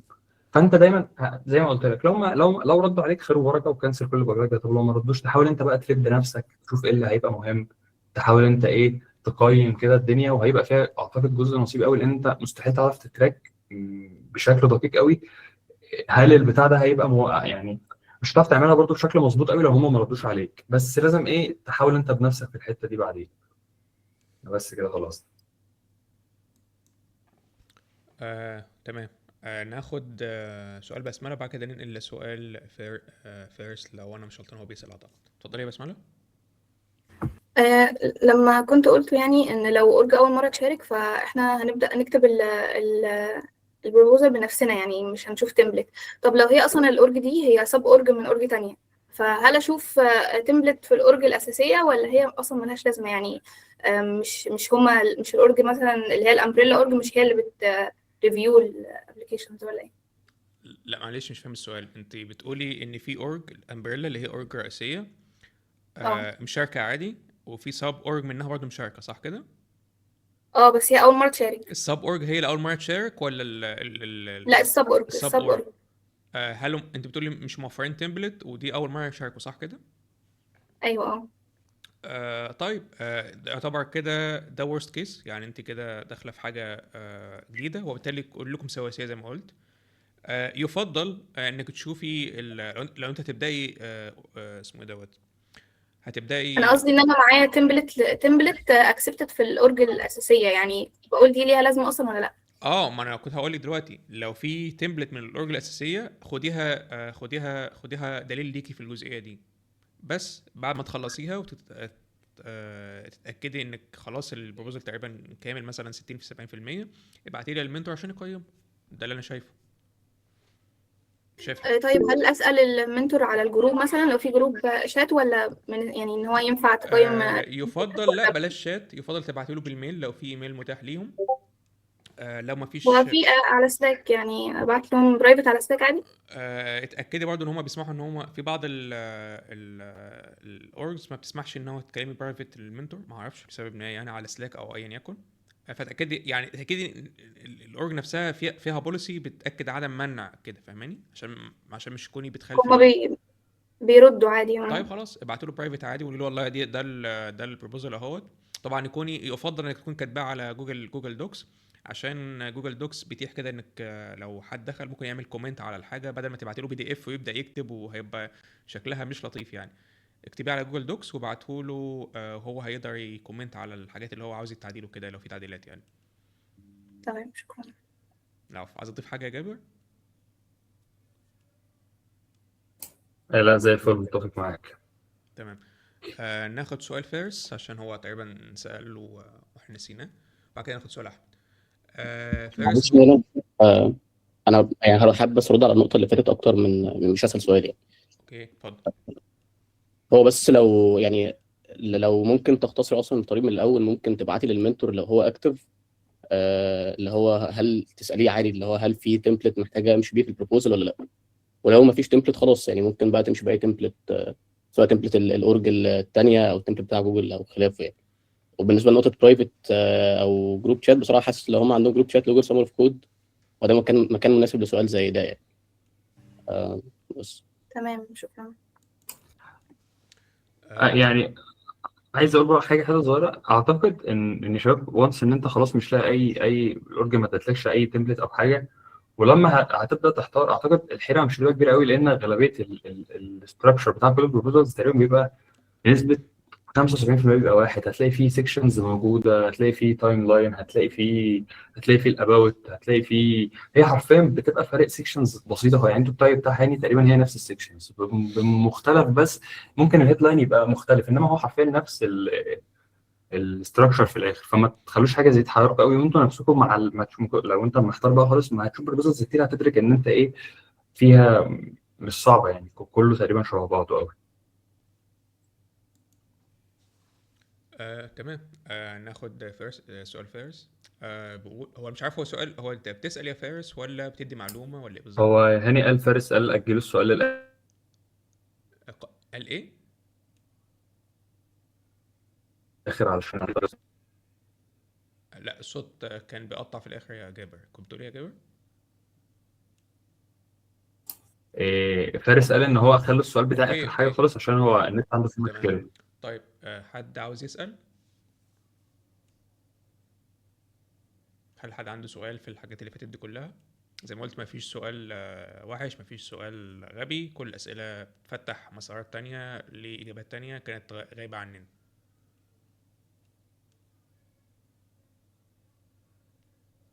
تمام. في اعتقد كنزي بتقول انا سألت سؤال فوق. طب نرجع للسؤال فوق.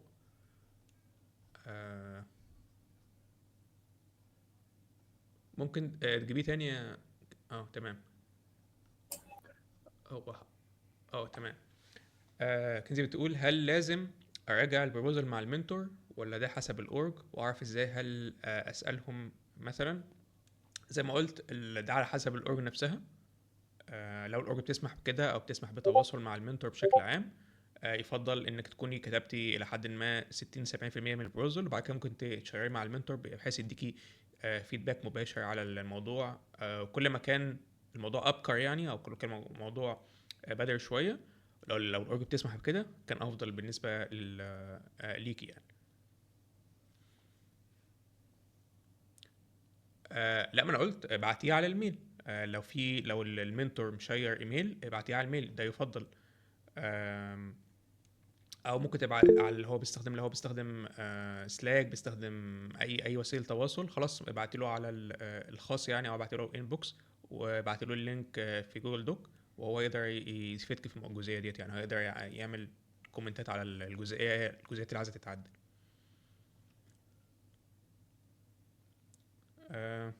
تمام. كان حد عاوز يسأل حاجه زي كده ولا؟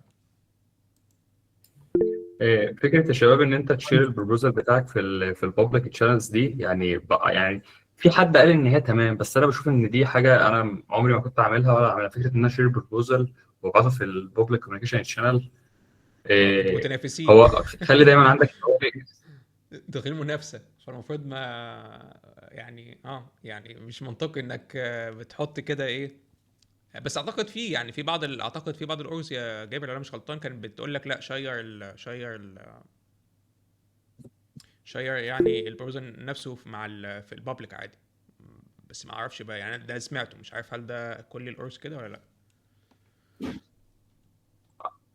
يعني انا بشوف ان دي حاجه لو الاورج مش مطالبه بده، مش بتقول لك اعمل ده، شايف دي حاجه يعني صعبه ما تعملهاش من نفسك. ليه تبعت البروبوزال بتاعك في البابليك؟ ليه ما بتبقاش كده؟ تمام. يعني شايف ان دي حاجه مش حلوه. لا عادي، كان يعني مثلا الهنود كانوا بيبعتوا الحاجات دي في البابليك عادي، وبيبعتوا رقم تليفونهم وعنوانهم عنوانهم، وناس يحطوا كمان البتاع اللي اسمه ايه ده، كارت الفيزا بتاعهم كمان في البروزر، فعادي يعني. انا لو عامل ايفورت بس انا لو عامل ايفورت وعارف ان انا وصلت لحاجات صعبه ان غيري يوصل لها، فانا مش شايف ان انا بصيها بسهوله. اصل مهما كان انا بكمبيت معاهم يعني. انا لو هفيد مثلا حد في اورج ثانيه تمام، انما ده حد هيكمبيت معايا لو على مشروع ثاني اوكي برضه يعني، مشروع ثاني مفيش مشكله. انما حد هيكمبيت معايا في نفس مشروعي ما اكيد هياخد البروبوزل وممكن يعملوا احسن مني بقى يعني. ياخد يبقى هو عشان عنده عارف حاجات احسن مني هيعديني، ابقى ساعدته.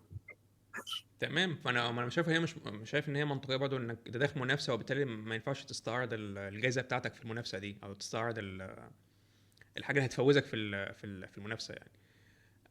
بس زي ما قلت، انا سمعت ان في بعض الاورجز بتقول لك لازم تعرض لو انت عايز فيدباك اعرض البروبوزال بتاعك على البابليك. مش عارف هل في اورجز كده ولا لا، بس ده اللي سمعته يعني في بعض الاورجز. طيب، يوسف عنده سؤال. اتفضل يا يوسف. هو أنا دلوقتي في المرحلة بتاعة الديزاين بتاع المشروع. يعني المشروع فيه كمية أبروتشز وحاجات يعني ممكن يتطبق بكذا طريقة. أنا كان في لينك ديسكشن واحدة يعني اتعملت من حوالي 20 يوم قبل في فترة الأيديا جاذرينج، ومنها يعني وصلت للسورس اللي حطوا منه الفكرة يعني. قرأت الثريد كله عادي، بس يعني حتى المنتور يعني إيه، هو عارفين خد الفكرة وحطها في زي ما هي في الأيديا ليست يعني، ده اللي فهمته، بس ما فيش أي انفو أو كده. حته بقى الديزاين والكذا ابروتش او كده، هل ممكن ادسكس مع يعني على الفورم؟ ما فيش ميل، هم حاطين فورم ديسكورز عادي. ويعني اعمل مثلا ثريد جديده بالموضوع ونتناقش وكده، ولا ايه احسن ابروتش؟ اعتقد السؤال ده مشابه لسؤال نورهان لو انا مش غلطان. يعني انت بتقول انت عندك في المشروع بتاعك في كذا ابروتش ان ممكن تحل بيه البروبوزال نفسه، او تحل بيه المشكله، صح كده ولا انا فهمت غلط؟ في كذا ديزاين ابروتش. انت بقى عايز تتناقش في الابروتشز ديت عشان تاخد فيدباك عليهم، ولا ايه؟ بالظبط. لان يعني هو مش كذا ابروتش بمعنى ان هو مثلا ده وده، لا يعني حتى كيو اكس هيختلف، كبيهيفير هيختلف. فمش عارف برضه، اكيد هو عايز حاجه، فمش عايز اوصل لنقطه اللي هو في الاخر وان انا ارميله في البروبوزال ده ابروتش ده ابروتش. يعني لو في استباقيه ان انا اعمل كده، فهل اعمل كده على الجنرال برضو عادي ولا ايه الكلام؟ لو هم بيسمحوا بنقاشات تقنية يعني على الجروب عندهم ماشي، ممكن تبعت، بس اعتقد ده يعتبر جزء من يعني زي ما كنا بنقول، انت كده بتفتح لناس، انت داخل منافسة مع الناس، فانت بتديهم يعني هل الابروتشز دي واضحة لكله ولا انت دي وصلت ليها انت بنفسك؟ لا بنفسي عادي يعني. انا بشوف كذا يعني، هم عندهم كده مقسمين في الفورم مثلا كاتيجوري للفيتشر، كاتيجوري الجي سوك، كاتيجوري مش عارف للسبورت، هكذا يعني. فبشوف كذا حد بيدخل مثلا بيقول انا عندي مشكله، بيردوا عليه. عندي مثلا عايز اعمل بلجن، بيردوا عليه. لا معلش وبيتفق افكار. خلينا اكرر السؤال تاني عشان ممكن تكون ما فهمتنيش في الجزئيه دي. انا قصدي ان الابروشز اللي انت شفتها ديت، او انت بعد ما قرات البروجكت لا يعني. دي من نفسي يعني، انا والاي اي انت يعني. جبتها اه اه اه. طيب لو انت شاكك فيهم وكلهم valid solutions يعني، انا شايف انك تضيفهم عادي في البروبوزل، حتى لو انت متشكك فيهم يعني، وزي ما قلت تذكر الحاجات اللي هي ليه الابروتش دوت حلو وليه الابروتش ده وحش، وفي الاخر تكون انت متحيز لابروتش معين، وتسال المنتور وتسيب المنتور يجاوبك. انا شايف ده افضل طريقه.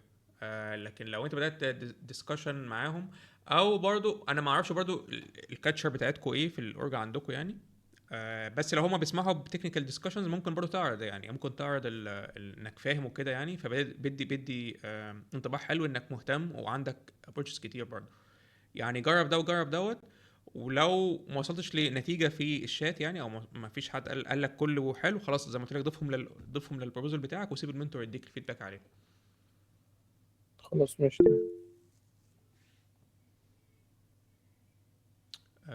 تمام. حسام، اتفضل يا حسام. تمام، سامعني كويس؟ صوت واضح تمام، اتفضل. طيب، لو انا في اورج معينه وفي مثلا كذا ايديا، فانا هبيك واحده بس هو ازاي افاضل ما بينهم، او ازاي اعرف انهي واحده هي مناسبه اكتر في الحاله بتاعت الاورج اللي انا فيها مثلا؟ زي ما قلنا يعني، احنا جاوبنا على السؤال ده قبل كده. شوف اسال المنتورز، لو كل منتور يعني داخل بمشروع، تواصل مع المشاريع اللي انت شاك فيها مع المنتورز نفسهم، واسالهم ايه البايورتي بتاعت المشروع دوت للاورج نفسها. لو البايورتي عالي يبقى ده نقطه في صالحك انت، فاختار المشروع اللي بايورتي عالي، عشان دي حاجه حباها للاورج، وبالتالي حاجه حلوه. لو ما وصلتش لحاجه وقالوا لك كله مهم بالنسبه لنا، حاول تخليك طماع وتختار المشروع اللي هيحقق لك اكتر هدف بالنسبه لك، هيديك خبره هتفيدك في الشغل، هيقوي السي في بتاعك، هتتعلم فيه حاجات جديده انت اول مره تتعلمها. دي كلها حاجات تشيك ليست، لو هي موجوده اختار المشروع دوت وانت مغمض يعني. تمام، شكرا. طيب، يعني انا مثلا كنت شفت كذا مشروع وعجبني واحد، يعني انا من اول ما جبته فهمت حته من هنا وحته من هناك وبدات اسيرش عليه. طيب، وفي نفس الوقت كان في مثلا حاجات تانية يعتبر فاميليار بيها شويه، بس اللي انا حسيت نفسي فيه ده، انا اكتشفت ان هو عليه كومبيتيشن عاليه، ناس بتكونتريبيوت من شهور وداخلين فيه واللي هو انتوا يعني دماغهم جوه المشروع ده، فهم مركزين على الايديا دي بالذات. فبس فانا اللي هو تمام. ده نصيحة لكل الناس معانا هنا. لو انت حاسس بطريقة ما ان المشروع دوت عليه كومبيتيشن عالية جدا، خد اورج تانية او خد مشروع تاني يحقق لك نفس الاهداف، ونفس الوقت يكون الكومبيتيشن بتاعها قليل. لو انت حاسس كده، لان انت كده بتحط نفسك في موضع خطر. يعني ايه خطر؟ يعني انت كده بتحط نفسك والله ممكن نسبة عالية وممكن حد ياخده منك. طب انت استفدت ايه يعني بعد ده كله في الاخر تطلع؟ فهي كده. لو انت قلقان جدا والله هيبقى مجهود عليك كبير، بس خليهم 3 يعني، خلي 3 بروبوزلز. هو مجهود بس انت كده بتحاول على الرايل مثلا ما تحطش البيض بتاعك في سلة واحدة. بس فهي ملهاش حل تاني يعني. انا مش شايف لو في كومبيتيشن عالية وليكن مثلا هي حاجة واحدة بس، او هو مقعد واحد بس، وعندك 100 واحد، هو في الاخر واحد هيفوز فيه. طب انت ليه تحط نفسك في موضع زي دوت؟ خليه عندك الرانك الاول عادي في البروبوزل لما انت تيجي تسبميت الكلام دوت في الداشبورد عندك في كل سمر كود لما تفتح يعني موضوع السبميت للبروبوزلز. بس يخلي 2 على جنب، بحيث لو لا قدر الله حصل لم يتم اختيارك في الموضوع دوت، يكون عندك شبكة نجاة في الآخر ملهاش حل تاني. إلا لو في حد شايف حاجة يا جماعة أنا مش شايفها، أو حد عنده معلومة تانية أنا مش واضحة لي، ممكن يشاركها معانا.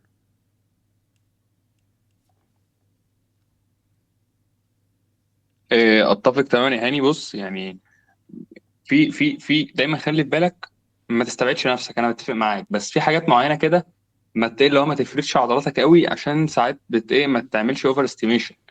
انت شايف الناس، وبرضه خليك يعني يعني اتاكد من الناس اللي انت شايفها بتكمبيت معاك دي. يعني انت خش على جيت هاب بتاعهم، خش على لينكد ان بتاعهم، جيت هاب بالذات، شوف الواد اللي بيكمبيت معاك ده بقى له قد ايه، الاكسبيرينس بتاعته قد ايه. طب هل انت عندك من الاكسبيرينس كافي لتعويض الوقت اللي هو سبقك بيه؟ اقول لك تمام. انما انت شايف حد تقيل وجامد وبقى له وقت، فانت ده ممكن تسبقه ازاي؟ ايه الايدج اللي انت ممكن تاخدها على حسابه؟ هل الوقت كافي ان انت تاخد ايدج على حسابه؟ هل السكيلز كافيه ان انت تاخد ايدج على حسابه؟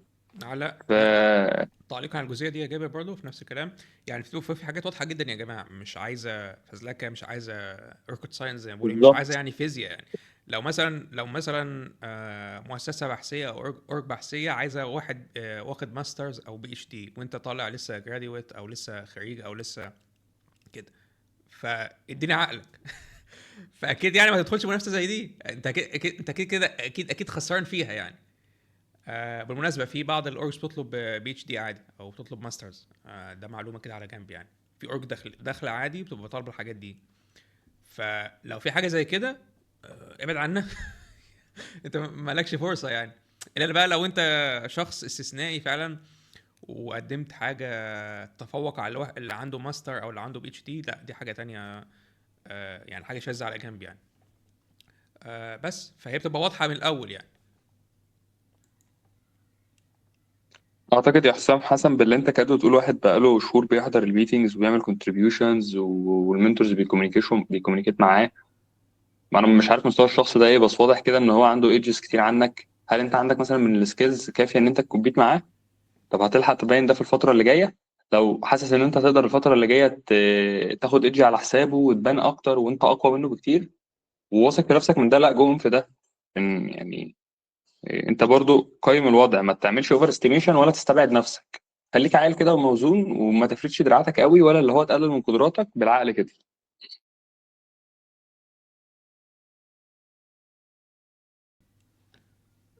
تمام، حد عنده أسئلة تانية؟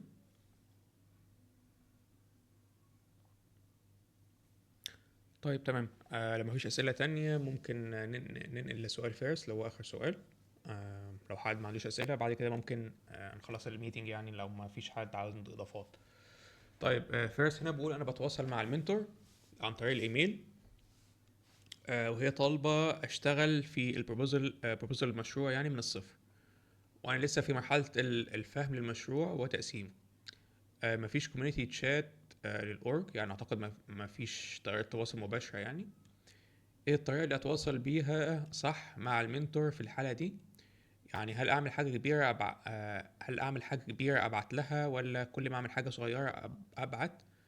الفرق هنا هيكون في طول المدة اللي بتواصل فيها مع المنتور.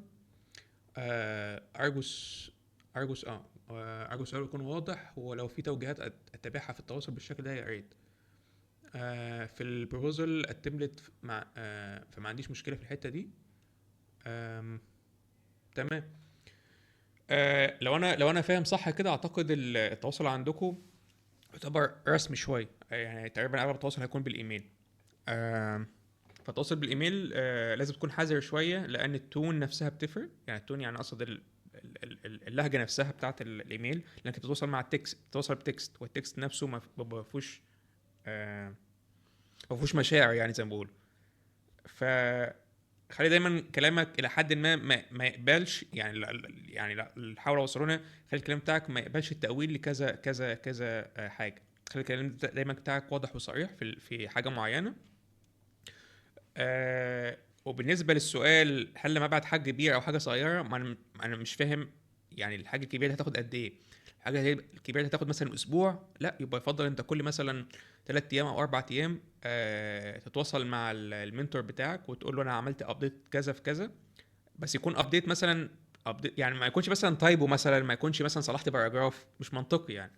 يكون انت عملت مثلا ستراكشر او عملت ستراكشر لسيكشن معين، فبالتالي ممكن تتواصل مع المنتور تقول والله انا السيكشن دوت عملت ستراكشر ليه، فعاوز الفيدباك، هل كده ماشي صح ولا اعدل فيه حاجه زي كده.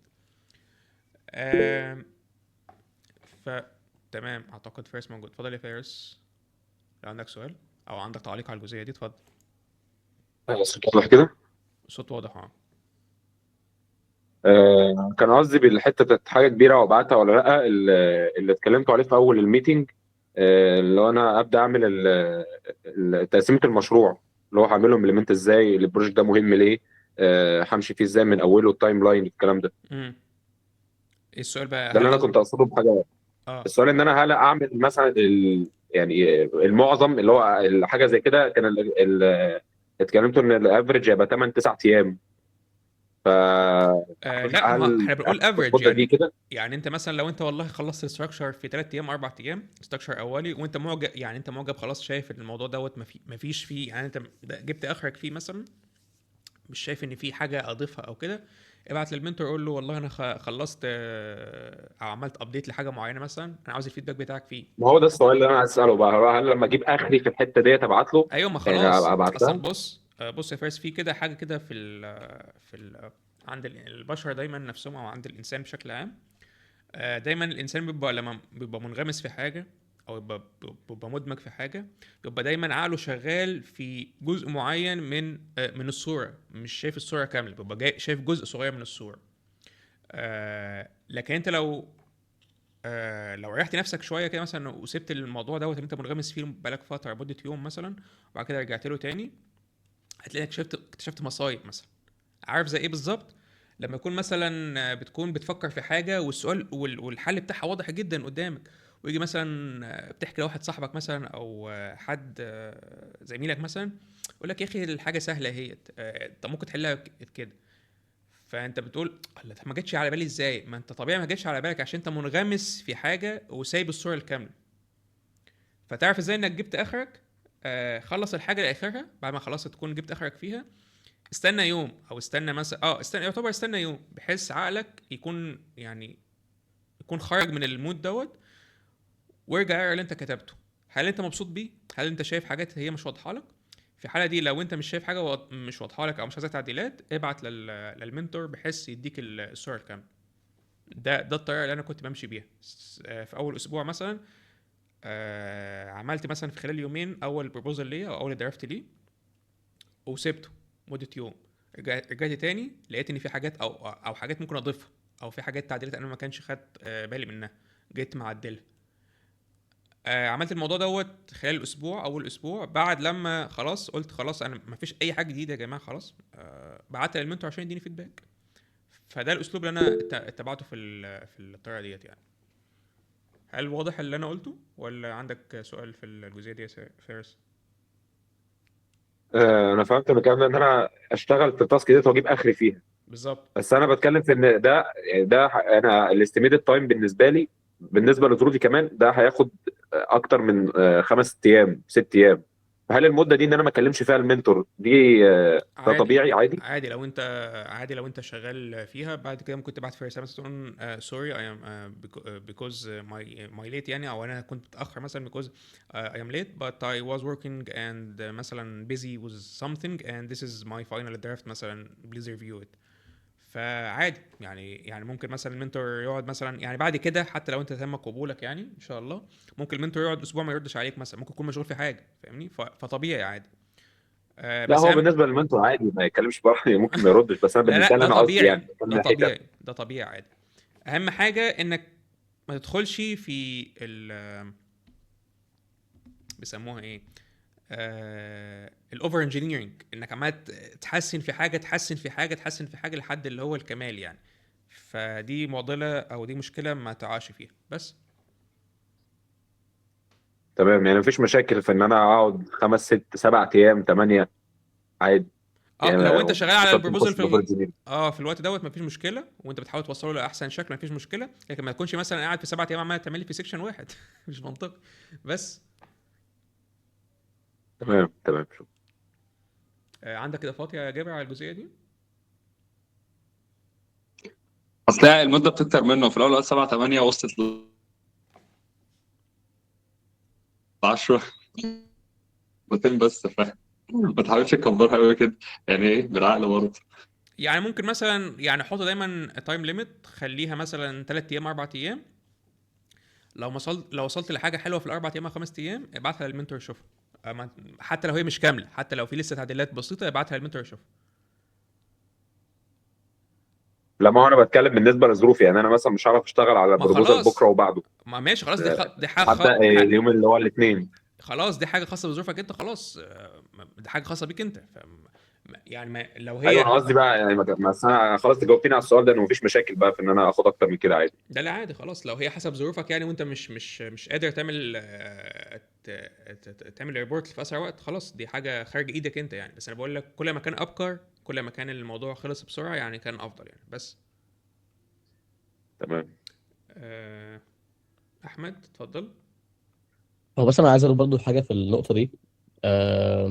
هو يعني برضه مش عارف برضه يا فارس، هو انت اصلا اوريدي خلاص عارف الديتيلز بتاعت الامبلمنتيشن هتمشي ازاي، او انت اوير اصلا بالحاجه اللي انت محتاج تركبها على بعض دي هتركب ازاي ولا لا؟ يعني هل انت جاي انت بس اللي واقف قدامك الكتابه بس ولا ايه؟ بس لا يا انت لسه في الاول، انا بتكلم في ان انا لسه ما عملتش حاجه من دي. انا بصراحه في نظري ما تبداش اصلا بكتابه البروبوزال. يعني انت في فيز في الاول انت محتاج تتاكد انك فاهم البروجكت صح، وانك تبدا بس تضايف شويه في الكود بيس وتفهم هو الحاجات اللي انت عايز تعملها دي هتعملها فين، هتعملها ازاي، ايه الابروتشز الموجوده. فالفتره دي انت حاول، ده في نظري برضو يعني، ممكن في ناس تانية ما بتعملش بنفس الطريقه. مش لازم تكون صح او غلط يعني الاثنين. بس في نظري انك ممكن يعني تشتغل على حاجه معينه لحد ما، وبعد كده في نقطه انت محتاج تاخد راي حد فيها. يعني مثلا انت شغال على بتحاول تفهم مثلا جزء معين في الكود بيس، انت عارف ان الجزء ده ريليتد بالحته اللي انت بتشتغل عليها. بعد كده وصلت لحته سد، انا واقف في النص هنا ومش عارف انا هكمل فيه ازاي، او مش فاهم الكومبوننت اللي هناك ده بيعمل ايه. مفيش مشكله خالص انك تروح تقول للمنتور والله انا بحاول اعمل كذا وكذا وكذا، وبعدين عملت ده ووقفت هنا ومش عارف اعمل ايه. فانت شايف ايه النكست ستيب محتاج اعملها هنا مثلا، او انك عندك مثلا بعض الديزاين اوبشنز في حته معينه، ومش يعني لسه مش محتار هتكتب ايه في البروبوزال، او لسه ما اخترتش حاجه وعايز تدسكاس معايا ديزاين اوبشنز دول. في نظري انت محتاج تعمل ده قبل ما تبدا في كتابه البروبوزال اصلا. ما تكتبش البروبوزال غير يعني ما تكتبش الفيرست درافت بتاعت البروبوزال في نظري غير لو انت اوريدي اصلا يعني فاهم لو هتمبلمنت الحاجه دي بس من فروم هاير ليفل هتعملها ازاي. كنت بس عايز اضيف جزئيه هنا. لو حاجه ميسنج او حاجه انت مش فاهمها، ما تعمقش فيها، ما تحاولش تتعمق فيها لحد انك تكون اكسبرت فيها. لا انت يعني يكون عندك البيزك نولوجي بيها، وبعد كده حطها عادي في الريبورت عندك او البروبوزل. وبعد كده ممكن تسال المنتور نفسه، والله ده الجزء دوت انا ده فهمي ليه، هل انا كده فاهم صح في يعني ما اقول لكم مصطلح، تعمل لك مصطلح مثلا او تعمل لك تكنولوجيز انت مش واضحه لك في البروبوزل. انت بحثت وخدت فكره اوفر فيو بسيط جدا. اوفر فيو يعني ايه؟ يعني انت عارف الحاجه دي بتعمل ايه وايه دوت. انت لسه ما استخدمتش التول مثلا، او ما استخدمتش او مش فاهم الجزئيه دي. ما تحطش نفسك بقى ان انا عايز اتعمق فيها عشان افهمها عشان اجاوب على المشروع. اكتب اللي انت عارفه بعد ما انت فهمت المشروع بشكل عام، وبعد كده اسال المنتور الجزء دوت انا مش فاهمه، انا قصدي بحثت عنه وفهمت كذا كذا كذا، هل انا ماشي صح في الجزئيه دي ولا لا؟ بس وسيبه يرد عليك.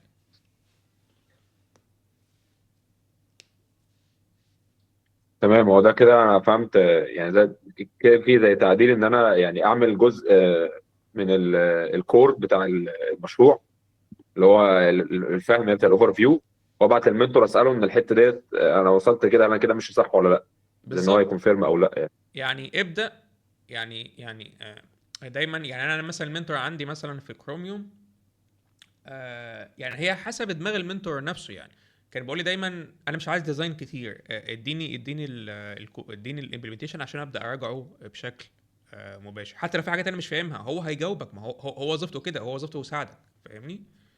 فما تقلقش من الجزئيه اللي انا مش فاهمه، انا مش عارف اوصل له. يعني يعني عادي، في دايما في جابس دايما بتبقى موجوده عادي، ده طبيعي. لكن زي ما قال طبعا احمد، حاول تفهم انت بتكتب ايه الاول. ما ينفعش تكون انت بتكتب بروبوزل وانت مش فاهم انت بتعمل ايه اصلا، مش منطقيه. بس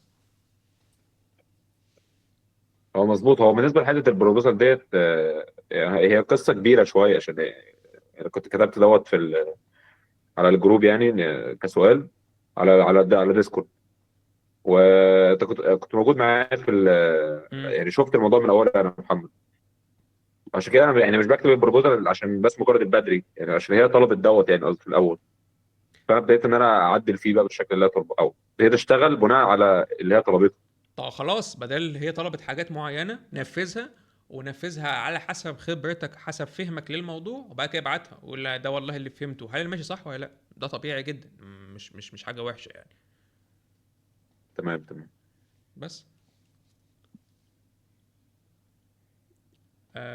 تمام. هل حد عنده اي استفسار او سؤال تاني؟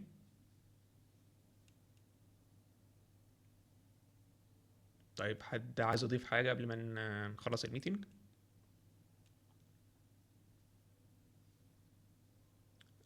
طيب تمام. اعتقد كده وصلنا للنهايه بتاعه السيشن يعني.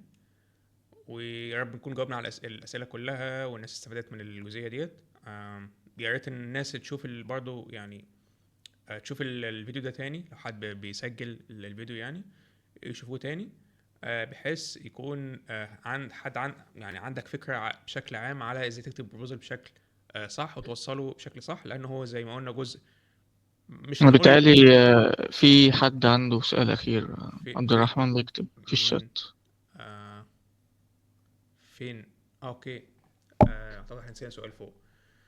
طيب المنتور عندي في الاورج اتقبل في جوجل سمر اوف كود السنه اللي فاتت، ينفع اطلب منه البروبوزل بتاعه؟ المنتور اتقبل، هو اتقبل ككونتريبيوتر ولا كمنتور؟ لو هو اتقبل كونتريبيوتر ممكن تساليه عادي، مش مشكله.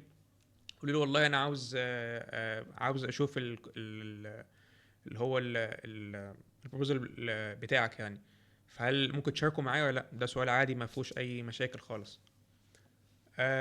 وممكن برضه تسالي حد تاني اتقبل غير المنتور عندك برضه، بحيث ان هو ما يكونش ممكن مثلا ما يكونش فاضي، او ممكن ما يردش مثلا، وهكذا. ايوه ماشي طبيعي. طب ما هو ممكن يساعدها عادي. ما هو المنتور وظيفته مساعده، فلو هو انا شايفه سؤال عادي خالص، ما فيهوش اي مشاكل خالص. بس هل نسينا اي اسئله فوق طيب قبل ما نخلص الميتنج دوت؟ طيب زي ما قلت، يا رب يكون الميتنج او السيشن دي جاوبت على اغلب الاسئله، وتساعدكم ان شاء الله في انها تكتبوا يعني بروبوزل جيد. زي ما قلت ان هو مش سبب القبول بشكل عام يعني، لكن هو اللي هيفتح تشانل، او يعني هيفتح قناه تواصل مع المنتور بشكل عام. لو انت وصلته او عملت يعني بيست براكتس في البروبوزل دوت. بس بالتوفيق للجميع ان شاء الله، ونلتقي في سيشن تاني. وشكرا للناس اللي شاركت معانا في السيشن ديت يعني. يلا تصبحوا على خير.